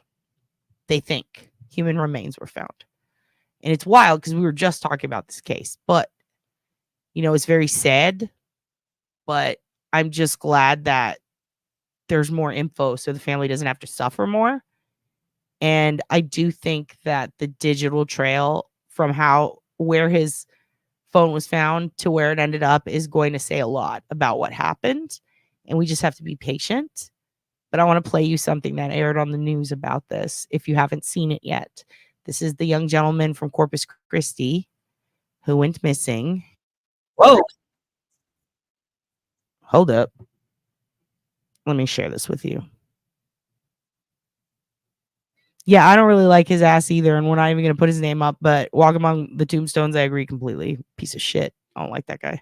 Christi, now fueling speculation that it could belong to a missing college student from New Braunfels. 21-year-old Caleb Harris vanished mysteriously from his apartment in March. So far, the search has turned up nothing, but some think this new discovery could be connected. Kins 5's Sarah Duran is joining us now to explain why. Sarah, what did you learn from police? So, Sarah, let's talk about this, right? Basically, what it comes down to is where these human remains were found. However, I want to be clear, there was no evidence at this point to suggest they belong to missing Caleb Harris. Medical examiners still need to investigate the remains before they can identify them, and that could take a very long time. I want to pause it here for a second. So do you see where it says the cottages of Corpus Christi? So those are his apartments, right? Unfortunately, your dad has been to these apartments because your dad has a relative who used to live in Flower Bluff, the Bluff, aka the Trailer Park Boys of Corpus. Not even kidding. That place is trash. I'm sorry if you're from there, your home is trash. That place fucking sucks. It smells like shit because it's sulfur water city. If you've ever been to Oso Bay, I'm not gonna shit you kids. I've told you you're my favorite turds. Listen, it smells like a toilet. It's why people don't like it there. It's horrible. It's the worst water smell ever. It is like a worse version of sulfur water. People say, oh, so stinky. Like that's the joke. Flower Bluff has a lot of nicknames I'm not going to get into because they're not appropriate for YouTube. But I will tell you, there's an 8 Mile in Corpus, and it starts and ends at the Bluff. The Bluff. So this kid lives right on the base of that. Right on the other side is a preserve. That is the Oso area preserve. It's got a trail on it. There was a schizophrenic patient who was a young gentleman who ended up missing in that preserve for over a month. That was very underreported during the time of Caleb. But since they found him, and since he's obviously trying to get his life back, he, you know, we're not going to say his name or anything. We're going to respect his privacy, but he had an incident. He ended up, luckily, by the graciousness of strangers, surviving. It was very hot out there. It's certainly not a Gilgo, but it's also not the woods of, anywhere with a lot of woods. I'll say that. It's not the woods of Georgia, but it's kind of an in-between area, if that makes sense. There's parts that are rough and there's parts that are by the beach. So that's up here. Now, he took a Snapchat right around the time he was discussing in a forum called Reddit, hooking up before going on a fishing trip, allegedly, supposedly. He takes a snap. It's like 3-something a.m. His phone ends up way away down the road through a long bridge at the beach. The remains were found right here. Oh, that was my dog snorting. So they're thinking these are the remains of Caleb, which means that he likely would have gone up SPID, South Padre Island Drive, maybe just a little bit and along these banks, or whoever took him there. Maybe he was going to meet up with someone here where I'm hovering. But basically, if you take off this way or this way, it's going to be all bridges and then a city. So there are cameras, which if we're going to talk about OSINT, let's talk about it. There are cameras. Remember, we've talked about traffic cams and stuff before, all along that route leading to the bridge. I have no doubt they're tapping into those. There are ring cameras around here. His phone took a snapshot here, ended up there. They're going to look at that route. They're going to see what happened.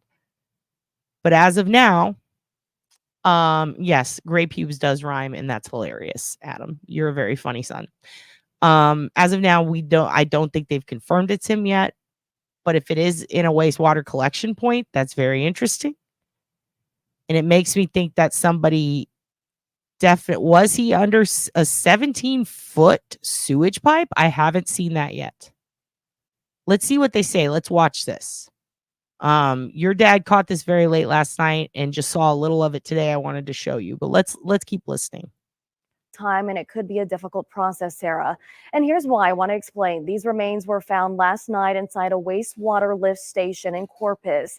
That location, which is on the left side of your screen, is walking distance from a bridge on the right side of your screen where Harris's phone was reportedly used before it was either turned off or died on March 4th. It was also just steps away from the cottages of Corpus Christi where he lived, which you can also see on the map. Now, this is the only clue, if any, at this time that we have to look at. We are told the lift station was full of wastewater last night and had to be drained to retrieve the body. Water can affect remains in several ways, as we know, but since we don't know how long the remains have been in there, it's hard to say what examiners really have to work with. We hope to receive some sort of update sometime today. For now, we have contacted Harris's father to see what he can tell us about all of this. And when we hear back, we will let you know. In the studio, Sarah Duran, KENS 5. All right, Sarah, thank you for that update. Also, All right. I kind of want to watch another one, you guys. It is tragic. Also have the latest out of Corpus Christi. Police are now working to identify human. By the way, I trust San Antonio News. I grew up on it. There's only 2 stations I don't trust. This is a good one. So let's see what WOAI says. Remains found near the apartment of a missing New Braunfels college student, Caleb Harris. News 4's Tawny Davis now live with more on what police know and a timeline of these events. Tawny, good morning. Good morning. Harris's dad tells us that there's no confirmation those remains are those of his son. He says it could be a while before investigators have an answer. Now, Harris hasn't been seen since March 4th near his Corpus Christi apartment, near where he went to school at Texas A&M. He was hanging out with some friends, and when everyone else was going to bed, he stayed up going to order food. He eventually left his apartment without his shoes, wallet, or his keys. And Caleb did have his phone with him, but it was later turned off. For months, family and friends. I'm sorry. Can we appreciate those nails? Was that a city planner? What was going on there? Damn, girl. And Caleb did have his phone with him. Oh, my God. Gotta go back. Your dad doesn't have good nails. Never will. He bites them. Oh, I guess. Fuck. Come on. Let me see those now. Oh. Have his phone with. There we go. What are those? Oh, clovers. Cute. Aw, those nails are fierce. Girl, who is that? I want to tell her she has great nails. Okay, I'm sorry, inappropriate. Let's keep going. But it was later turned off. For months, family and friends have had search parties and posted flyers and billboards across the state. Now, there's also a $50,000 reward for any information that could lead to his return. Now, this morning, we are waiting for more from the medical examiner's office. And once we get those answers, we will update you on air and online. Reporting live from the broadcast center, I'm Tawny Davis. Back to you.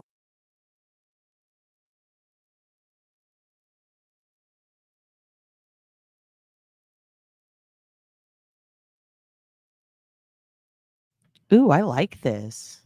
They're giving us a little Tourist timeline. Caleb Harris, the 21-year-old Corpus Christi student from New Braunfels, has now been missing for more than 2 months. Rarely do people vanish without a trace, but in this case, police say that's exactly what happened. For the first time tonight, News 4 San Antonio's Mandy Noel talked with the Corpus Christi Police Department, and she had lots of questions for them. Going to school, going through all the motions is definitely very difficult to just keep going. I mean, he is my best friend, so it has been hard. Hard, yet Caleb Harris's family is a force of faith. Their lives paused on March 4th. Well, it's like everybody is moving forward. And so when we feel like we're kind of still and we haven't been able to move forward as much. When Caleb disappeared around 3 a.m. outside his apartment in Corpus Christi. It's the most unusual missing person. Hold on, I want to go back. I want to go back because I've said this before. Remember how I told you that usually it's a few months after the event that the victims' families, that's when they like need people the most, but they always get, oh, you can open that door, babe. You're good. They always get, he's trying to be respectful and not be loud to the podcast. He's so sweet. Your dad's boyfriend, so sweet. How like 3 months, 6 months, months later after something has happened, that's when they need support, backup. I think that this is a better way of saying it. You know what I mean? Other people, it's easy for people who aren't directly involved to move on, but the family kind of stays suspended in almost like a limbo, because for them, they can't. They're still just, they got that butthole pucker, like anticipation, like, oh God, are they gonna find anything? Are they gonna help us? And like, what's he doing? Sorry, the dogum's making a weird. Oh, he ate the nutty buddies. Oh, I think he snorted a nutty buddy. Sorry, my dog may have snorted one of his treats. Anyway, that's kind of what they're trying to say here. And I feel really bad for them. And I think that this is like the best way to explain what I've been trying to explain is like, which I'm sure a lot of you feel. I mean, I'm sure a lot of you have been through shit like this. It's like, when all the cameras disappear and everybody stops talking about it or people stop worrying so much, that's when they need people. So pay attention to that part. We haven't been able to move forward as much. When Caleb disappeared around 3 a.m. outside his apartment in Corpus Christi. It's the most unusual missing person case that I've been involved in my career. And I think most of the detectives that are working on it would agree. Corpus Christi Assistant Police Chief Todd Green says a disappearance often traces back to one of a few underlying factors: drug use, a history of disappearing or running away, or mental illness already existing or triggered by a recent trauma. He just disappeared kind of into the fog. None of the typical underlying factors that we usually find are applied to this case. His keys and wallet found by his roommates the next morning on the kitchen counter. It's just taking a long time, and we've all felt like we would have him back by now. Back in New Braunfels, packed up and home for the summer with his parents, Randy and Becky, and his sister, Andy, who turned 17 in the weeks after her brother's disappearance. He definitely would have been down for my birthday. And going into senior year will be hard without him. Another milestone missed. He takes me everywhere. I know all of his friends. I have like a lot of brothers. Caleb is supposed to start a summer job in Alaska. For now, everything is on hold. We understand the public's frustration that we're not putting out more information. Green says he knows people think CCPD haven't been active, That's not the case. They've conducted widespread searches and collected dozens of surveillance videos. They've sent out bloodhounds to try to catch his scent, dispatched divers to muck through waterways, and drones to search overhead. After that first week, it kind of evolved into digital data evidence. The only thing he left his apartment with March 4th was his cell phone. It hasn't been found. Police do have his computer and iPad. When we're dealing with these providers, cell phone providers, social media, websites, and whatever, we have to issue search warrants or subpoenas. And once we do that, it takes time, days to weeks for that information to come back. CCPD is working with the U.S. Marshals, the FBI, Texas Rangers, meeting virtually several times a week. We just wrote 15 additional search warrants here within the last 2 days. Online, the Harrises and Green see ramp. Okay, do you hear that? That's the part I wanted to get to. I was hoping someone would mention that because I was going to bring this up. I didn't know if the news would mention it, and they didn't. And now here we are. I heard the same thing, 15 search warrants. And what's interesting is that account, I believe, came out right after they found the phone. So what does that tell you? That they find a phone, it's Caleb's, and then 15 search warrants. I think they know what they're doing, and I think they're going to find out who did this if this is him. That's all I'm saying. So I wanted to share that with you. Should we keep going? Let's finish it out because it's only got less than a minute.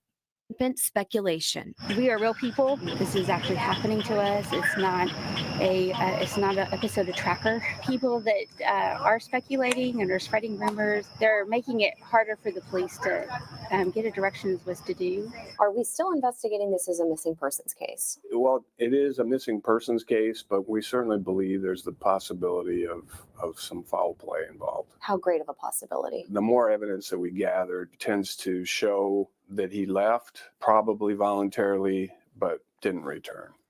Now, there are rumors of witnesses spotting Harris, and we also asked the assistant. Okay, that's the other thing, and we're going to end it there. He said something very important, and that's coming from, was that his dad, right? Maybe Investigative, I don't remember. I think that was his dad. He said that thing about how they said there were witnesses, and he said that they know that he left voluntarily. That's very important. That means, again, he left without shoes voluntarily, but he had his phone. He takes a Snapchat at a bridge. This all tells me, when combined with the Reddit data, that it is very likely, in my opinion, that he met someone, hence the voluntary, got in the car or whatever, wherever they met, with the intention of being back home. The fact that he was found, if it was him, so close to home, tells me that, okay, I'm just going to say my opinion. I think that he did reach out to someone, or was reached out to potentially by someone, hence all those search warrants, who wanted to meet with him.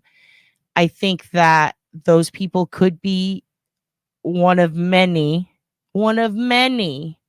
and not just through the Reddit platform, but through a few other platforms who could have contacted him. I believe that the subculture of the forums that he was on has told us a lot already, especially with the amount of people saying, you don't even have to put your shoes on, I'll pick you up. I believe that it's possible that he could have met up with someone, gone to do something, ended up, maybe he didn't bring a wallet, or maybe they intended to rob him. This is just my opinion. And I think that something went wrong and he ended up in that ditch because somebody got rid of his phone and took it to the beach. If he had been taking a piss and fallen in, like these guys in Austin, his phone wouldn't have been at the beach so far away. Somebody took that phone there. It wasn't him. He wasn't in his car. And it would make no sense whatsoever for him to drive all the way up SPID, take a ride, go down that bridge all the way to where his phone was found, chuck his phone, come back and take a piss on the way back when he was about to go fishing. However, his online trail tells us, just the little that we know, tells us there were people who wanted to meet up with him who responded to him directly. He didn't respond back from what I could see on those platforms, but they responded to him.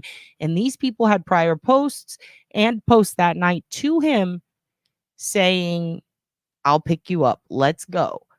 You don't even have to wear your shoes, stuff like that. These same people who contacted him also had other posts talking about smoking meth in hotel rooms, things that Caleb did not do. And they did a lot of the things they did a lot with a lot of different people. And they were in a lot of different forums, and they were constantly hitting up people up until recently. And in the days before, in the days after, in the weeks before and after, constant, all day, just responding to sex ads, soliciting sex from men and women, posting things that make it seem like they maybe don't make the best decisions in life. If Caleb would have responded to one of them, which I don't know if he did or didn't, but one of the accounts that I saw, then I would be concerned. And I know for a fact that they know who these people are, and they've already, like, there's no, if I can find it, they can find it. They're so much smarter than me and they have more to work with. I have no doubt that they are getting the search warrants to go through these people's phones. I think that we have to be careful. And I don't think that the family was denying it or saying, don't look into that or ignore it. I don't think it's because they were ashamed of him. That's ridiculous. And I know who's been saying that, and that's fucking dumb. It's because they've got people on it, and you don't want to scare away all the leads, right? You don't want people to run. I think that whatever happened to Caleb Harris, there was a third party. There was a person who he trusted enough to meet up with, or who he didn't know at all, but for some reason trusted enough to meet up with, likely because, you know, he had maybe met up with people before. I don't know, but he did something that involved him thinking he's going to be close to home, if that makes sense. He didn't intend on going that far up to the beach to throw his phone out. He would have definitely worn his shoes, because the beaches in Corpus aren't nice. Oso Bay is disgusting, and I'm not being mean to it. It's a place and it smells like shit. I'm sorry. It's just gross. And everybody in Corpus knows that, so don't get offended. It's just not a place you go to hang out or be romantic or anything. It's a place fishermen go to fish, and they can barely handle the stench. And I'm saying that because the water, I think it's sulfur. Something's up. It smells like sulfur water, basically. Hi, military mom. We're talking about Caleb Harris. So they think that they found his remains. In a way, obviously hope not. Hope he's still alive and okay. But let's be real here. This isn't a kid who would disappear and not talk to his family. They were very supportive of him. They do love him. I think the reason they don't want all of his personal stuff out there is the same reason anybody else would who is a good parent. Like, please don't look at these things about my kid. Because, regardless of what he indulged in, whether he had fetishes, whether he met strangers on the internet, look, everybody's done some hood shit on the internet. Don't act like you didn't. A bunch of us back in the 90s were like, ooh, I met this boy on AIM. Let's meet up at the mall. And then you chicken out. Like, this shit happens. I don't think the parents wanted everyone to look at his private stuff that he obviously did not intend everybody to see. But I do think that the digital trail has the answer. And I don't at all think that this was an accident or this happened to him because of something he chose to do, like take a piss. Because why the fuck would his phone be all the way up at the beach? Makes no sense. Anyway, we're going to end with this. I think I'm going to have to show you, or I'll just tell you about it because I said I was going to tell you about it. 2 quick things and then we'll end it. First, I want to get in touch with Allie and Bob Mata. Some of you suggested that I watch them. I did watch them. I like them a lot. Before I emailed them, because I'm a little too chicken shit, because I just think they're so above me and I love them so much. I like that Bob is looking into the Gacy victims. Some of you reached out to me about that because you know I'm into cold case stuff and research. Some of you reached out to me because I mentioned this book. You see that book? If you look this book up, I think the cheapest you can get it is like $150 maybe. That might even be an old ad I put up. I don't know. But this book, Fall of the House of Gacy, for a long time, there was only one copy. It was in the Chicago Public Library. And then the rest were in the author's hands. And the author, for some reason, put the few known copies that exist up on his Amazon real cheap. And your dad bought one. And they are now gone again. I don't even think he had that many. What's his name? Harlan Mendenhall wrote this book in conjunction, an autobiography, if you will, of Gacy. At the time, there were all these laws about, I think they were up in the air about it.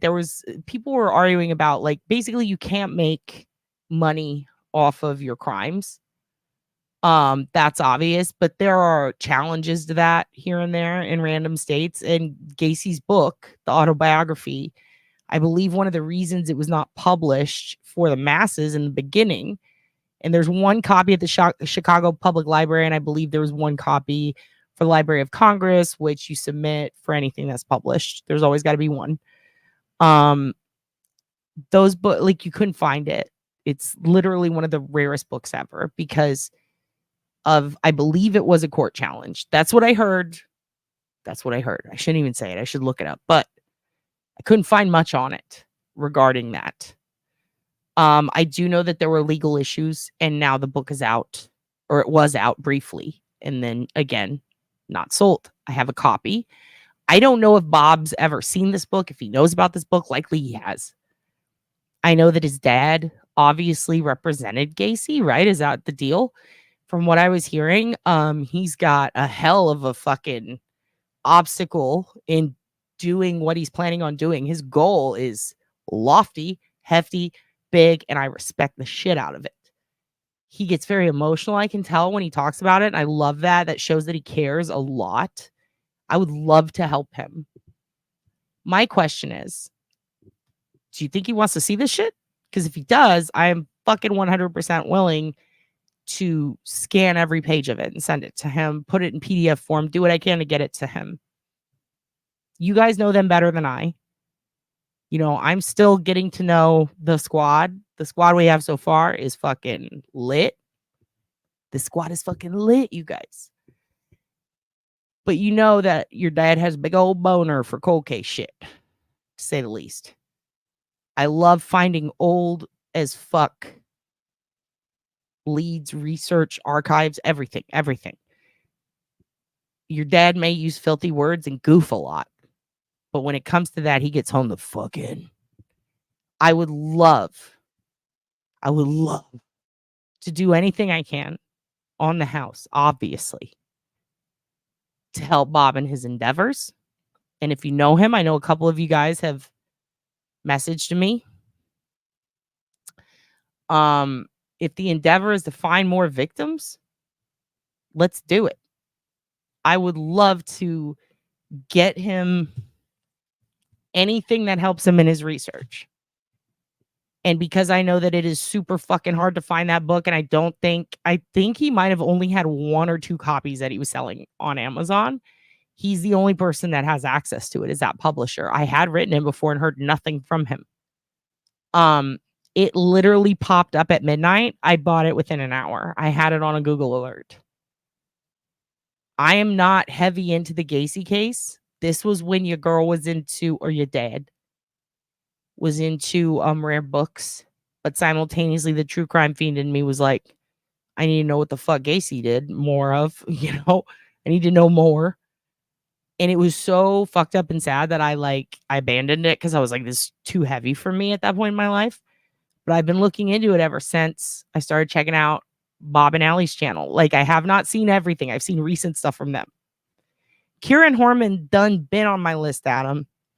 I've been looking, dude. There's a lot on that too, as far as like old digital stuff.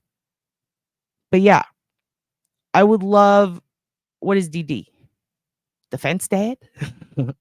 Oh, Defense Diaries. Yes, yes, yes, yes. I would love to help them in any way they need. And if he needs a copy of that book, I mean, he might laugh and go, I have 4 copies. I don't know. But someone help put me in touch. I was thinking of emailing them, but I'm like, man, they seem like they get a shitload of emails. I don't want them to miss it. I would love, Adam, we can crowdfund. I'll do a thing where 1 week all my donations go to getting Adam over in the woods, doing a duty run through the reeds for us for the Kieran Horman case, because I have some questions. It's okay, Chloe. It's okay. You don't have to call me daddy. I realize that, but you are a man's best friend. So please submit to your father. Listen, I'm going to. I plan on it. I was just listening to them talk about Karen, and they mentioned that as a side thing. And I was like, oh, word. I happen to have this rare Gacy book. Maybe he wants to see it, considering I believe they interviewed Gacy pretty hefty on that. And rumor on the street is he said a little too much. And that could have something with why it was held back. I have weird calling you Albert. Ha ha ha, calling Albert. Get it? It's a dead joke. Sorry, Chloe. My bad. I'm sure that kid was very mean to you. Bob wants all that out there for his dad and for the unknown victims. I think that's great. I really need to listen to the Gacy pod. Yeah, me too. It's only about 4 hours. Oh, shit. Let's get you on Terry's nutsack. The coppers faked some evidence to seal the case on Gacy. I don't know. I feel like he fucking did it, though. Right? Didn't he use a kid? I felt like he used that one kid as a lure. I don't know. I need to do more research, though. But I'd love to, while I'm doing it, if I can help him in any way, I would love to. Okay. Chloe, this daddy won't drop you off at a farm in Vermont. Never. But you can come back to Texas anytime you want. Okay. So, yeah, that was one thing I wanted to put out there. The other thing, there is a site called Epieos.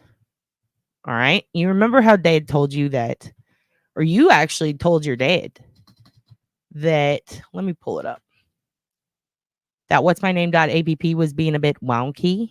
And I told you I'd try to find you something that was similar, if not comparable. Your dad's freezing right now. What the hell? Okay, there it goes. So, oh, is that the current theory? Yes, because wasn't there a guy who worked at Walgreens who mentioned like another person? I don't know why your dad's freezing a lot. It could be because of Epieos. Well, I'm just going to present the screen to you since I think I'm freezing a lot. I don't know. So this is a neat OSINT tool, and I want to show it to you because we were talking about comparable tools to what's my name.app. Now, this does something a little different. With this, you can put in an email or phone number, which is a new feature, and it's somewhat accurate on that. But you can put in an email on here. And with that email, you can get all kinds of stuff back. But namely, what you get back is you get results for different accounts that are under that email address. So let's say you have a child and you love your child, but they're a teenager and they're ornery. And sometimes you want to hit them with a bag full of potatoes, but you can't because then CPS will come. And because they're children, you shouldn't do that. But you really want to because you know that they have a secret account on something and you think they're talking to bad guys on the internet. And you don't think they're doing it because they want to hurt you. You think they're doing it because they're teenagers, and teenagers are fucking idiots. And they think they're infallible, and they think nothing can hurt them. And they think they have a secret boyfriend in Canada. But the truth is, you're their mom, you're their dad. You know that that boyfriend is probably a 40-year-old man in a basement in West Virginia or Florida, and you don't want your kid to be talking to them. So let's say you forbid it. You start looking into their social media background, and you think that they're using a way to communicate with this person, but you don't know what it is. And you go, they only have this one email address. How do I find my kid's secret accounts? How do I snoop on my child? Or maybe you have a partner, a husband, a boyfriend. Maybe you're dating someone and you just got that feeling. They're in the bathroom too long. They turn their phone over when I walk in the room. They go take secret calls outside. And you wonder, who the fuck are they talking to? Do they have a Tinder? Now, if you buy an account with Epieos, you can find out almost any fucking site that they have accounts on. But if you just want to use the freebie version, just for a little light snooping, this is how you do it. You put the email in there and you get back results for different accounts that are under that email address. And it works fantastically and it's insanely accurate. Now, I wanted to show you an example, but your dad's not going to do that today. We're going to do that another day because I just know myself. And I know the second I show you that example, I'm going to go and you want to see some other shit. And then I'm going to show you some crazier shit. And then we're going to be talking all night.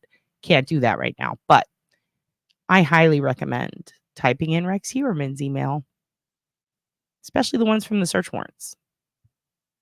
He has one email that's his name, Rex, and it's got a couple of numbers after it. And if you put it in there, you're going to see all the porn sites he looked at. You can lightly see the profiles he had. Just saying. Just dropping that right there for you. Now, you can do this with anyone's email. I suggest that you be an ethical snoop. If you have a stalker and you are concerned that they're back on a platform that you didn't think they were on, and you think they're bothering you or looking into you, throw their email address in there. See what pops up. See if they do. See if they're lying to you.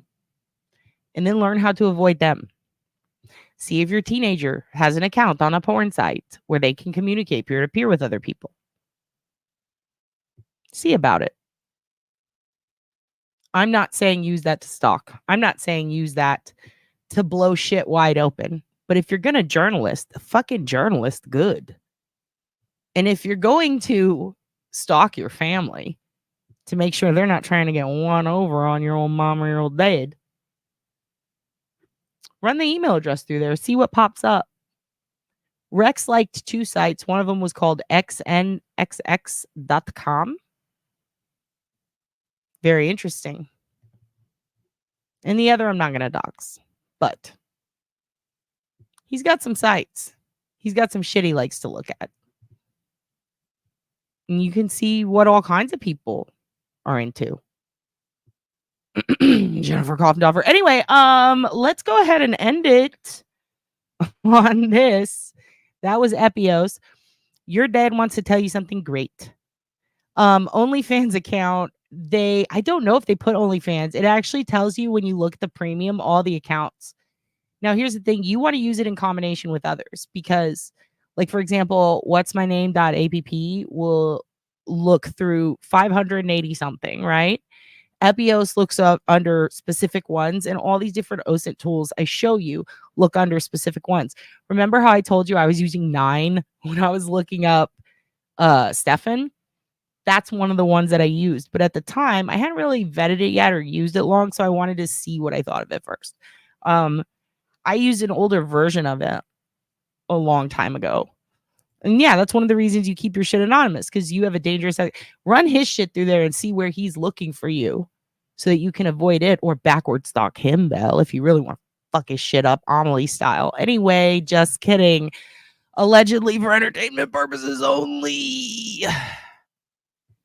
I'm going to end with a great announcement. And let's first of all give yourselves a round of applause. This is the first fucking live we've gone through where I hit on every single topic that I wanted to talk to you kids about. And if you're new here, well, you're in a fucking cult. And don't blame me you didn't read the fine print. Okay? You're in a cult. I'm your dad. The cult rules are love God, stay sassy. Drink Snockleberry Kool-Aid. Wear your scrunchies. Don't break the rubber band. Don't judge goths. And don't buy a butt plug. Just put a radish in your ass. Stop wasting your money on this shit. Anyway, we made it, you guys. We did it. We hit on every topic. Your dad gave you some fucking chisme. We did the gabagool. We talked about Lead City, how your dad's friends have weird friends. So now John Ray's coming after him. Protect your dad. Comedy night. Listen, I'll give you tickets. We already talked about this. Email me if you're in Texas or if you're coming to Austin. I got you. I love you all. Furry butt plugs just seem dirty, right? It's just getting poop on your fur. Why would you do that? Makes no sense. No kink shaming. Oh my God, no. No radishes, flared bases, people. Listen, precocent, I'm not going to tell you what veggies to stick up your ass. You don't tell your dad. Now go clean your room.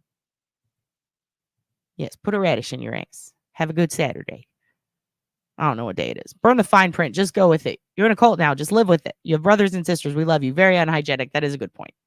Don't eat it afterwards, for fuck's sake. This isn't scat paradise, people. It's very unhygienic. Yes. In fact, don't put anything up your ass unless you like it, unless you want to. You know what? Here's what we're going to do. We're going to table that conversation because I'm your dad. We shouldn't be talking about this. Go ask Aunt Melanie. No, I'm just kidding. Don't do that. Don't fucking do that. And speaking of Aunt Melanie, what a great segue. What a great segue after we talked about so many things. Fuck, that was inappropriate.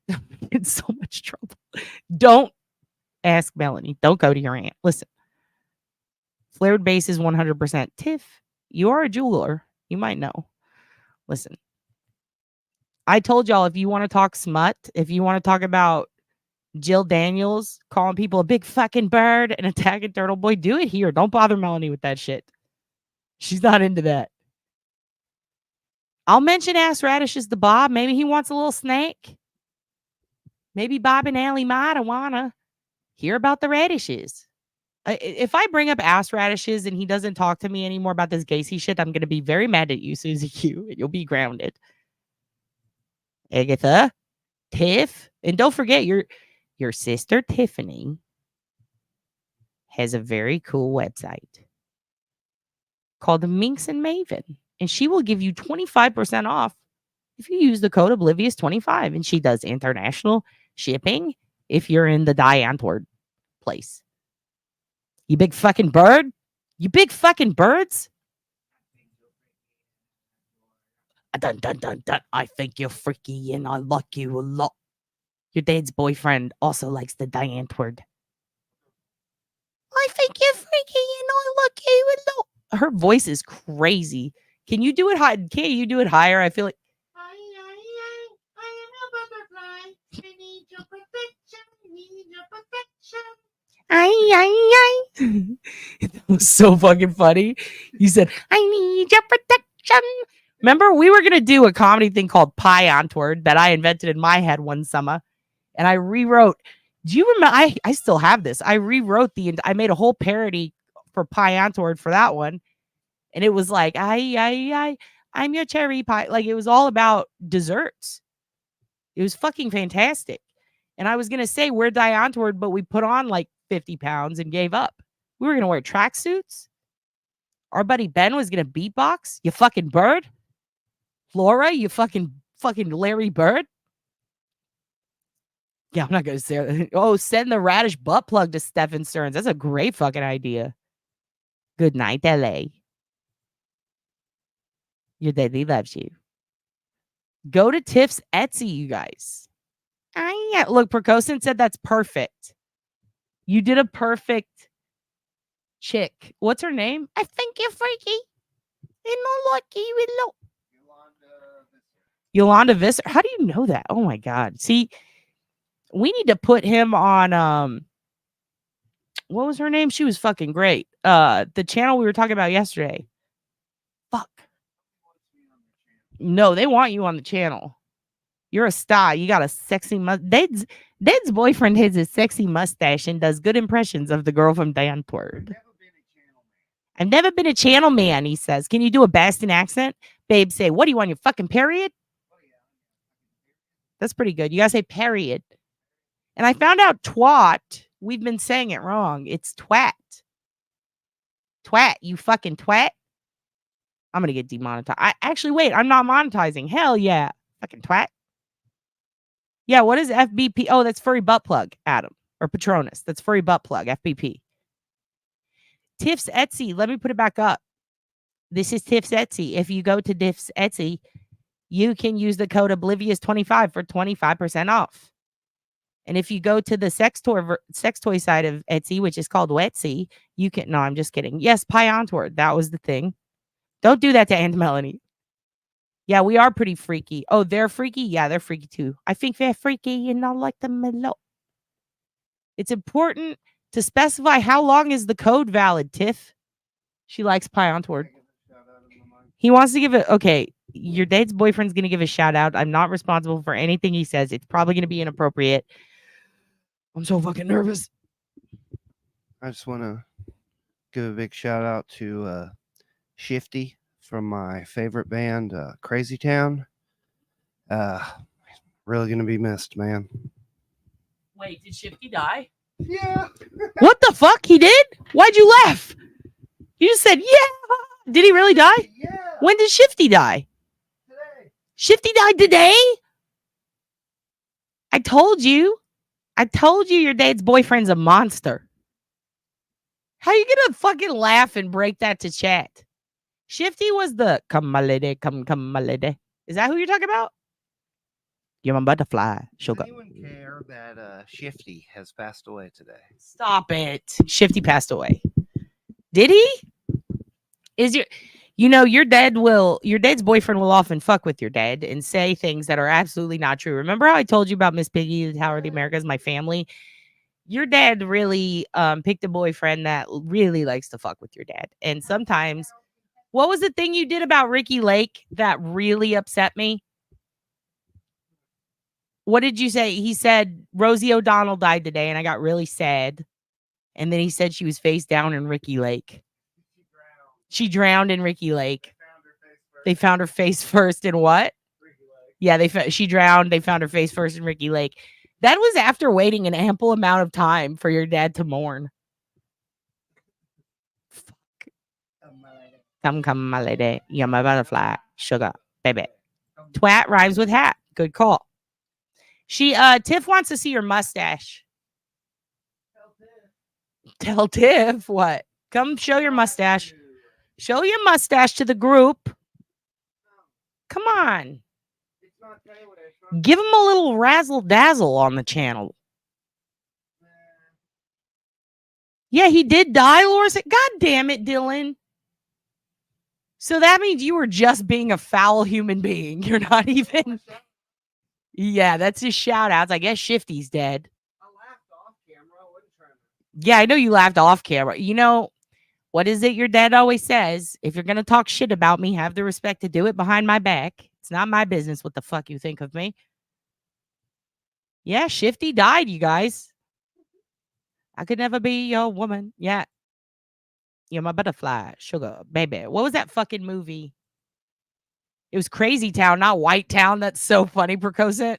It seems like it would be White Town. Yeah, Butterfly 2003. What was the movie with what's it called? Orange County with Jack Black and Colin Hanks. Oddly enough, Crazytown. Oh, this is how it all loops back together. Crazytown on the soundtrack for Orange County, the movie starring Colin Hanks. Oddly enough, Colin is not the type to listen to Crazytown. It was Chet Hanks who looks like a Crazytown and looks like he'd love Crazytown. Wow. Wild. Dad's boyfriend is a legend. You liked his abs, Crazytowns, or Dad's boyfriend? I'm a butterfly, sugar, baby. 49 years old.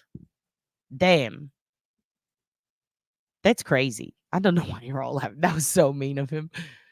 That's how he tells me people are dead. Unless it's someone we know, he usually uses care. But if he has an announcement about a celebrity, he's going to fucking dad joke me, make me think it's fake, or he's just going to say it and laugh and run away. It's fucked up.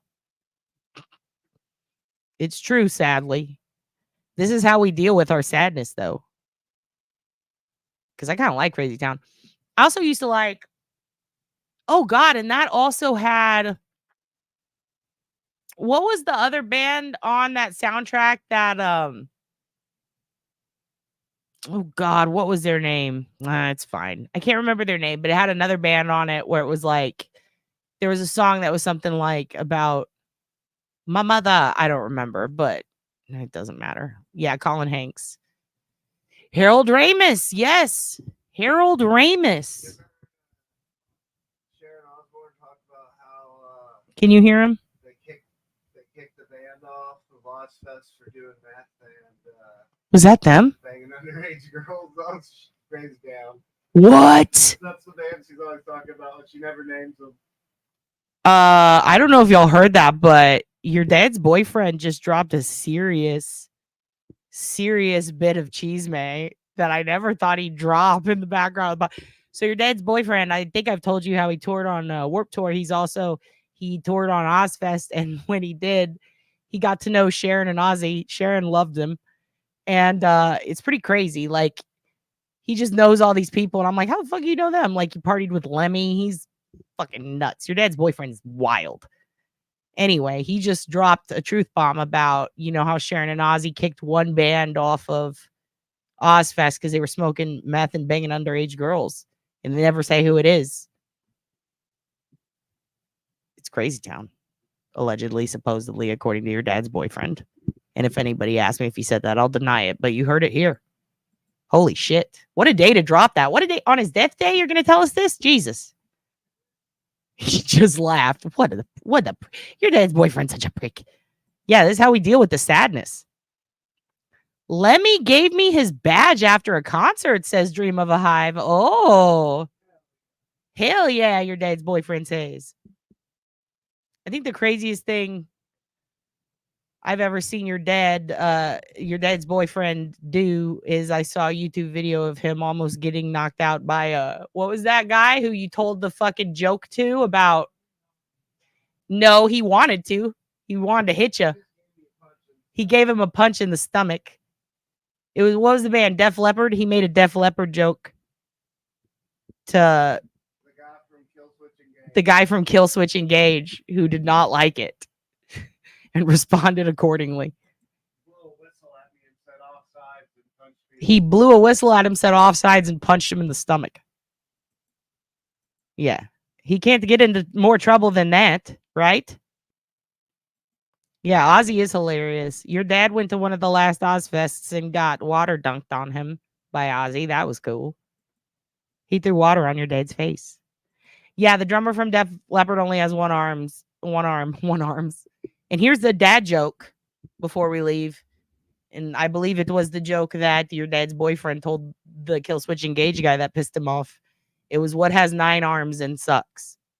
Def Leppard. There you go. Boom. If I had a laugh track, I'd play it. Yep. Lars is the drummer. What's funny, the first thing that pops into my head isn't even Metallica. It was, hey, that's the guy who fucking took down Napster. Still heated over that. I'm going to miss you like the drummer from Def Leppard misses his arm, says Adam. That's great. Ozzy saying, bowl of lightning. He's so funny. By the way, the Osbourne's Media House podcast and that whole situation is amazing. I fucking love their podcast. God, and I was obsessed with the Osbourne's TV show. I actually have it on DVD. Okay, he's ready to show you his mustache. He even styled it. No, it's just natural. Look at this. He did this for you. Ready? Show. Look at that shit. Everybody's ovary just exploded. Way to go, Dade. Dade's boyfriend. Everybody's... Oh my God, you're all drenched like Judi Dench. Look at that. Must ask you a question. Yay, Daddy Dylan. Your stepdad is crazy. You went to beauty school with Helen, the singer, and played bass for Jesse Lawson when he was in the band. Which band? Killswitch? What? Oh my God, Sleeping with Sirens. Love it. Oh, you guys are dropping all the good 2000s fucking references. Damn. God damn. Adam's the one who punched my boyfriend.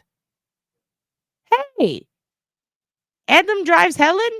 Wait, did you say Adam was the one who punched you? Because he said Kellen and Is there an Adam in that band? What? Adam. Damn. He said the guy who punched him was named Adam. Was it you, Adam? Was it you? Nope. Different Adam. Yeah, super schemy, schemancy. Oh, shamancy. I like that. My friend was married to Fat Mike for a very long time. Dude, we have a Fat Mike story too. What did Fat Mike tell you at Fun? He told your dad's boyfriend, I'm your dad now. How fucking wild is that? Time is a flat circle.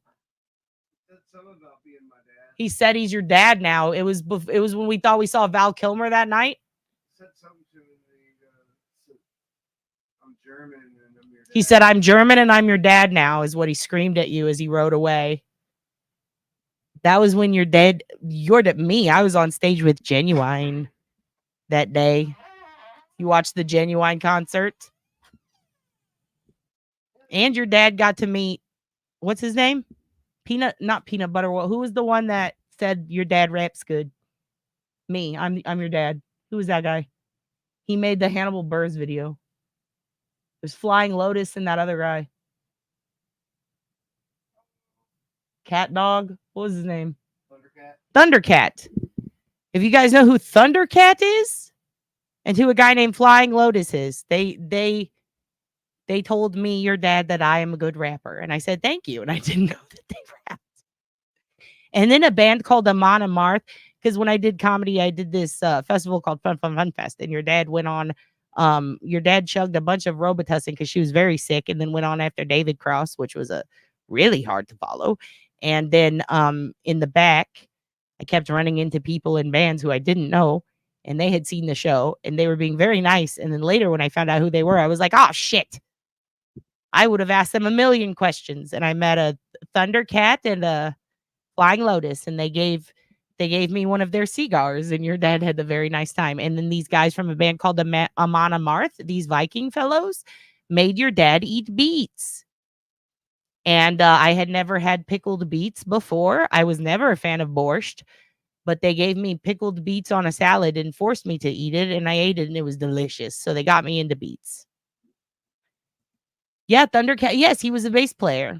I have a. Amon Amarth is why we met for the first time. Yeah, Amon Amarth is the reason we met. My friend is their road tech. He buried artist passes in the garden of the. Yeah, he buried their artist passes in the garden of the hotel, and sent me the coordinates, and I went and dug it up. Used that artist pass, came in, won the rap battle. Holy shit.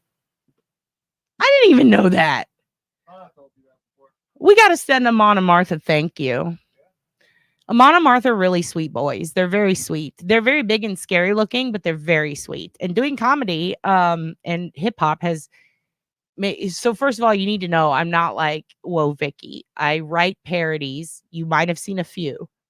There's one called Belle and Bougie about Beauty and the Beast that I wrote for Nerdist, and then I wrote an AI rap battle. You could probably find that. It's Siri versus Alexa, that I've written things like that. But your dad also doesn't just ghostwrite raps. Your dad has a whole rap persona, and it's very filthy. And she writes raps for different podcasts like YMH, which we talked about earlier, Adam. But your dad's boyfriend has been a rapper for like 2 decades. And I do it like as a goof, as a joke, but he's very fucking good. And he's performed with a lot of different people. And apparently one of his buddies worked with, he just informed me of this. The way we met was through a rap battle. I was the judge and he was performing. And I picked him as the winner because he was very good and he was very funny. Now, I was in a character where I have a gold tooth and big hoops. And I pretend I'm YAYYYY. It was just funny. And I'm also part juggalo when I do this. Your dad met your dad's boyfriend almost a decade ago at this very festival we were just talking about, and voted for him because I got to pick the winner of the rap battle. He just informed me that Amon Amarth is the reason we're even together, if you think about it, because the guy who worked as their tech buried these passes that he knew about. He got them. Artist wristbands. He ends up in the festival. He ends up being, and drink tickets. He ends up in that area. I guess is that how you ended up behind the yellow stage? Yeah. Oh. Amon Amarth buried them in a garden for me. Yeah, Amon Amarth buried these artist passes in a garden for him, and that's how he ended up. Sent me the coordinates of it, and I went to the hotel. What? You geocached your way to the festival? Dug them up and then I've never heard this. had extra wristbands and just got my homies in. Why does this fucking surprise me? So anyway, the guy in Amon Amarth sent him geo coordinates to where these wristbands are, and he fucking geocached them, gets them, shows up at the festival.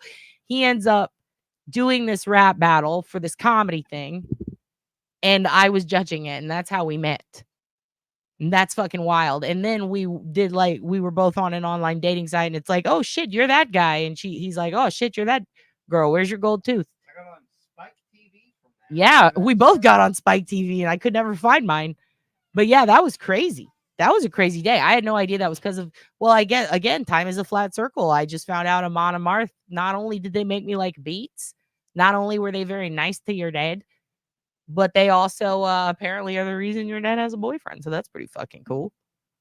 You smoked a joint with ICP in 1998 after a Deftones show in Riverside. Whoop, whoop. First of all, most romantic thing he ever did for me was buy me $20 thing so I could staple $20 to a juggalo at an ICP show. I feel that, Precocit. And oddly enough, I have a Deftones connection. I interviewed them and they hated me. I didn't know that the guy in their band died from like a drunk driver or something. And I was working for a magazine at the time that was all about weed. And they were like, ask him about, or the editor was really into weed. And they're like, ask him what kind of weed he smokes. And I was like, I don't know if they smoke weed. And then I did. And he got really fucking offended. And he hated me, that Chino guy. He's like, why would you ask me that? I was like, oh shit. But my editor was very controlling and wanted to pick all the questions. That was crazy. Yeah, I have a filthy rap persona. If you ever find it, just know that everything is a parody. It's a joke. I've had to be very clear on that because there's one thing I made a long time ago that it's probably the most popular thing that I made aside from the AI shit and the Bell and Bougie. But it's making fun of unhinged people on TikTok. And one is a girl that thinks she can talk to Hitler, and she says, hey, Hitler, when she talks to him. And I thought, oh, it's not nice to rip on the mentally ill, obviously. But this girl, like, for real, is like trying to start a fucking revolution and like really loves Hitler. And I was like, man, fuck her. So I put her in there where I'm ridiculing her in this rap. It's literally a line from every offensive thing you see on TikTok. And it's just me ripping on them, in addition to ripping on this podcast that, I respect and love. And if you hear that, just know that like all the lyrics are from other people making fun of them. Because some people have written to me and been like, how can you think these things? And I'm like, it's not me. It's a fucking parody. And I'm glad we brought it back around to parodies. I'll show you one day.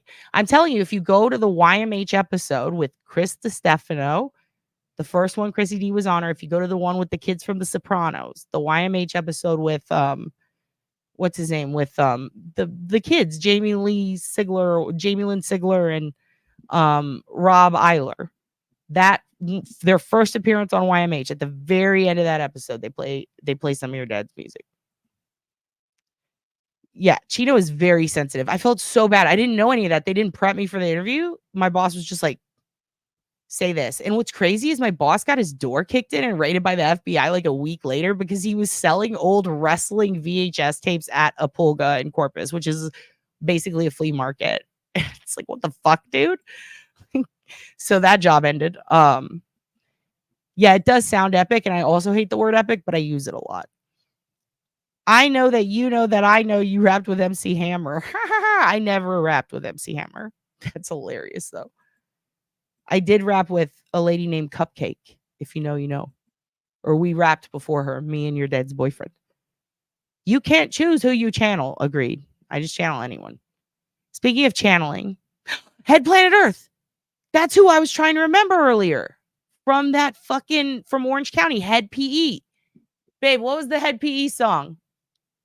Why? Oh, why? Did my mama have to die or whatever? Oh, that's POD? Never fucking mind. Head PE has, hey, bartender, hit me with a double. Introduce me for the girl with the bubble shirt. I'm looking for Chloe tonight. What's up, Chloe? Yep. That was Head Planet Earth. They had the Hey Bartender song. POD is the one that had the song on that same album too, though. That's how my head works. There we go. What was a better album in the chat? Was it Orange County's soundtrack? Or was it the soundtrack for American Pie 1? Curious what you think. Neither one of those are as good as Angus. Yeah, none of them are as good as Angus. They'll never be as good as the Angus soundtrack. Angus, your dad's boyfriend loves the movie Angus. I love, what was the one, oh fuck, I can't even remember the name of it. I love it so fucking much. It was Rules of Attraction. That's the best soundtrack in my opinion. It's a better word instead of epic. I don't know. I say wild interchangeably. Epic. Fucking dope. Sick. Lit. Electric. Oh, Dad's boyfriend is a wordsmith. Yeah, American Pie is kind of all-timey, but like if you really go back and listen to the soundtrack from the beginning, it's so fucking good. Adam Shush. Yes, Adam. Yes. Man, Gallagher, dude. Gallagher's fascinating. If you guys want to hear a wild fucking interview, which Gallagher kicks over chairs, I think, and walks the fuck out, or at least he walks the fuck out for sure. Look up Mark Maron's What the Fuck Pod with Gallagher. Oh my Christ. Gallagher was like a scientist who helped try to work on cures for ovarian cancer. Like he's like a microbiologist or something. He has literally worked on research projects for fucking cancer for women and their ovaries. And simultaneously, he's kind of racist. And it's really crazy. He's all about helping the women, but he also says a lot of foul shit. It's like, oh my God. And he goes nuts on that episode. It's really crazy. Casino in Connecticut. Oh God. Oh, thank you, Adam. Thank you. I'm glad you like it. Bert's fucking fat, right? And he fucks dogs. I'm sorry. This is insider shit. I shouldn't be saying it. I'm gonna have to queue up the OC soundtrack. The Orange County soundtrack is so fucking good. The American Pie soundtrack, so fucking good. Rules of Attraction soundtrack, so fucking good. So good. Captain Marvel, so good. Also, what's the John Cena shit we were watching where he dances at the beginning? No, he dances. Peacemaker. Fuck. That has some good songs. Yes, Bert is fucking fat. And that's my song. Pies, watermelons. I had no idea who this guy was when I was cashing out his order. It's insane. That is crazy, dude. It's really crazy. You fucking cashed out for Gallagher. He would have watermelons. Oh, is this a dad joke? Which did you just get me with a fucking dad joke? Did you just say you cashed out Gallagher and then you said watermelons and pies? Fuck. Oh my God. That was good. Okay, dad announcement, and then dad has to go. We're going on 2 hours and 30 minutes. It was supposed to be. It wasn't a joke. He really just buys watermelon casually. Babe, Gallagher buys watermelon casually. I mean, it's just weird. It's not to smash. Ricky Stanicky. Fuck, it is hilarious. That's so funny. Yeah, I know. I mean, but if you spend your whole life smashing them, you're going to just keep. I would have thought he lost a taste by now. I guess he didn't eat them. He smashed them. So fair enough. All right, here's the announcement. Are you guys ready? Your dad's been talking to your Aunt Deb. And your Aunt Deb is going to come on to Dad's channel. And your Aunt Deb is going to talk to you about the Karen Reed case. And if you don't remember your Aunt Deb because you were asleep in the van when you met her last Christmas, I'm going to show you your Aunt Deb right now because Aunt Deb just dropped a new one today. And I think when Aunt Deb comes on the channel, your auntie's it's going to be post verdict. So fucking braver Karen Reader, that's going to be a bummer of an episode. Now, I can't promise your dad isn't going to put a towel over him with a curly wig and bust out a computer covered in stickers to channel your crazy uncle Grant. But it could happen. You know, sometimes when your dad leaves the Moose Lodge and starts drinking those Clearlies, he likes to channel your ex-uncle Grant, who's got that weird mom Wendy. And you know he zips her dress up in the morning and the whole family talks about it. Aunt Deb's going to come and hang out with your date and you kids. And again, if you don't know who your Aunt Deb is, Your Aunt Deb's been covering the Karen Reed trial and was just on Aunt Melanie's channel.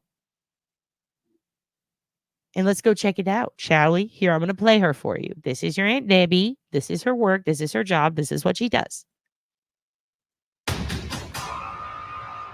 This has all the markings of the dark arts. Okay, what was that?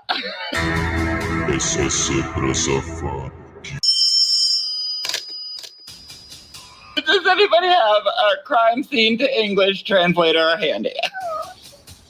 Black magic. It was all in the basement of Gay Jeff's. Where's Lally? Lally? Probably in a corner somewhere, gnawing on a cotton of Lucky Strikes. Someone tell Lally before he comes back in my courtroom to go pick out a belt. He knows what I mean.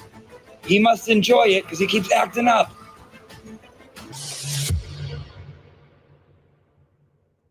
Diamond Cluster Hustler, Queen Supreme. Do we understand each other? Hello? So that's it. Oh, look, you're dead. Hey everybody, welcome back. Charlotte's Dobre videos. By the way, go check out Charlotte. If you're ever sad and you need a laugh or you just need some decompression shit, if you just want to hear weird Bridezilla stories, I don't have to tell you. She's got millions of followers. But your Aunt Charlotte Dobre is incredible. She's very good for like calming background shit, and I like her. I like hearing her thoughts. She's a Canadian, and I told you, your dad enjoys Canadian accents. Yes, Gay Jeff is in the mix. But yes, we're going to have your Aunt Deb come visit. It's probably going to be Thursday or Friday. Yes, Susie Q, isn't Charlotte so soothing? I just love her. I love her so much. I feel like she's not annoying like a lot of the other personalities who do the reaction shit that like she knows what she's fucking doing. And she's making us all happy with her sweet little Canadian accent. And she's very nice. And I just like her. She's like Melanie. You know, I'm like, oh, this is a safe space. Now, your dad has created an unsafe nightmare. But you know what? You kids got to learn somehow. In the words of Michael, I believe it was a flortilla, your Uncle Michael Priest. That's what he gave his nephew. You throw tortillas on the floor and then feed them so that they can develop an immunity. Thank you. You're a fucking boss, Adam. Get Helen fixed. What are we doing? Get Helen fixed. Is she okay? I'm going to miss Judge Bev too, but you know what? No matter what happens, Auntie Deb, she's in the zeitgeist now.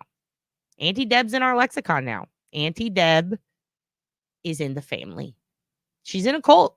She doesn't even fucking know it yet. But it's probably going to be Thursday, Friday, anytime between Thursday and Monday. But I'm going to give you ample time. I think Auntie Deb might have emailed back your dad tonight. So I'm going to go check. But yes. Petty Potato Queen. God, I love her. She's so funny. Monday. You're gonna get Helen fixed Monday. Yay, everyone. Helen's back. Damn, your mustache still looks good, huh? Talk to a girl, dad at 26. Shut up. I don't know if y'all heard that. Your dad's boyfriend just said hawk to a girl dead at 26. She's not dead. By the way, your dad saw Hawk Tua in the chat, and I had no idea why you were all laughing at that. And then he told me, and I watched Hawk Tua girl. Is she from Austin? She has to be from Austin. I swear to God, she's from Austin. She must be. No, actually, he's not. That is, actually, all of them are from Clark Makes Hits. But your dad is on the wrestling one, the Kevin Von Erich one, your dad's boyfriend, and the one with MC Cone from out of Philly. So MC Lunchbox and MC Cone. And there's a really good song on there called Paint a Portrait that we all worked very hard on, and our Tiger King song. But yes, he does. He raps with your dad. He has some songs with some pretty filthy words in them, but they are very funny. And I'm only telling you that some of the words are filthy so y'all don't go fucking blast them at church because you will get in trouble. Do it. He says do it. Your dad's personal favorite is breakfast with bitches, which is so fucking funny. But yeah, thank you guys. Thank you. We're just here to have fun, you know? We like to have fun. And I'm so glad you spent this evening with me. We talked about a lot. We hit on all the topics and then more. And then your Auntie Deb is coming. And I saw you had a question earlier, Chloe. Your dad does not canoodle or hang out in any way with Grant, your Uncle Grant. He's shunned from the family. We don't like Uncle Grant. If anything, your dad smeared him to the whole family. Said, why is Uncle Grant here? He's a piece of shit. But we speak of all this for entertainment purposes only. It's all parody. You can't stop the parody. The way she says, Mr. Jackson, I feel she says, if you're nasty. That's so fucking funny. If you're nasty. Yeah. Mr. Jackson. We did cover a lot of territory tonight. We stepped on a lot of people's property. We hopped over them property lines. Your dad gossiped a lot. Your dad's going to wish he hadn't had too many clearly Canadians at the Moose Lodge, but it is what it is. You're welcome with the car help. Don't let them fuck you over. Your dad is weary of rogue mechanics. I always have fun when we do live streams together too, Sarah. Thank you. And listen, no matter what you kids believe, if you want to put radishes in your ass, if you want to wear broken scrunchies, if you want to go to a Juggalo concert, or you want to eat a Tide Pod, or you want to join another cult, I love you and I support you, even if I think you're fucking silly. And also, your dad's boyfriend has a lot of thoughts, and we say them all in fun. But, you know, he's right. That guy did die today. So I guess, well, I was going to tell you actually go say RIP to Crazytown, but then we found out that stuff about Ozfest. So maybe just fucking leave it be. I don't know. I have a lot of confusing feelings right now. I love Texas, but I asked for directions and they were sending me back to California. That wasn't nice. What the fuck? Who? Turn around. Come back. Yeah, no Tide. Don't put Tide Pods in your ass. Eat those. Put the radishes in your ass is what Percocet said. No, I'm just kidding. Percocet didn't say that.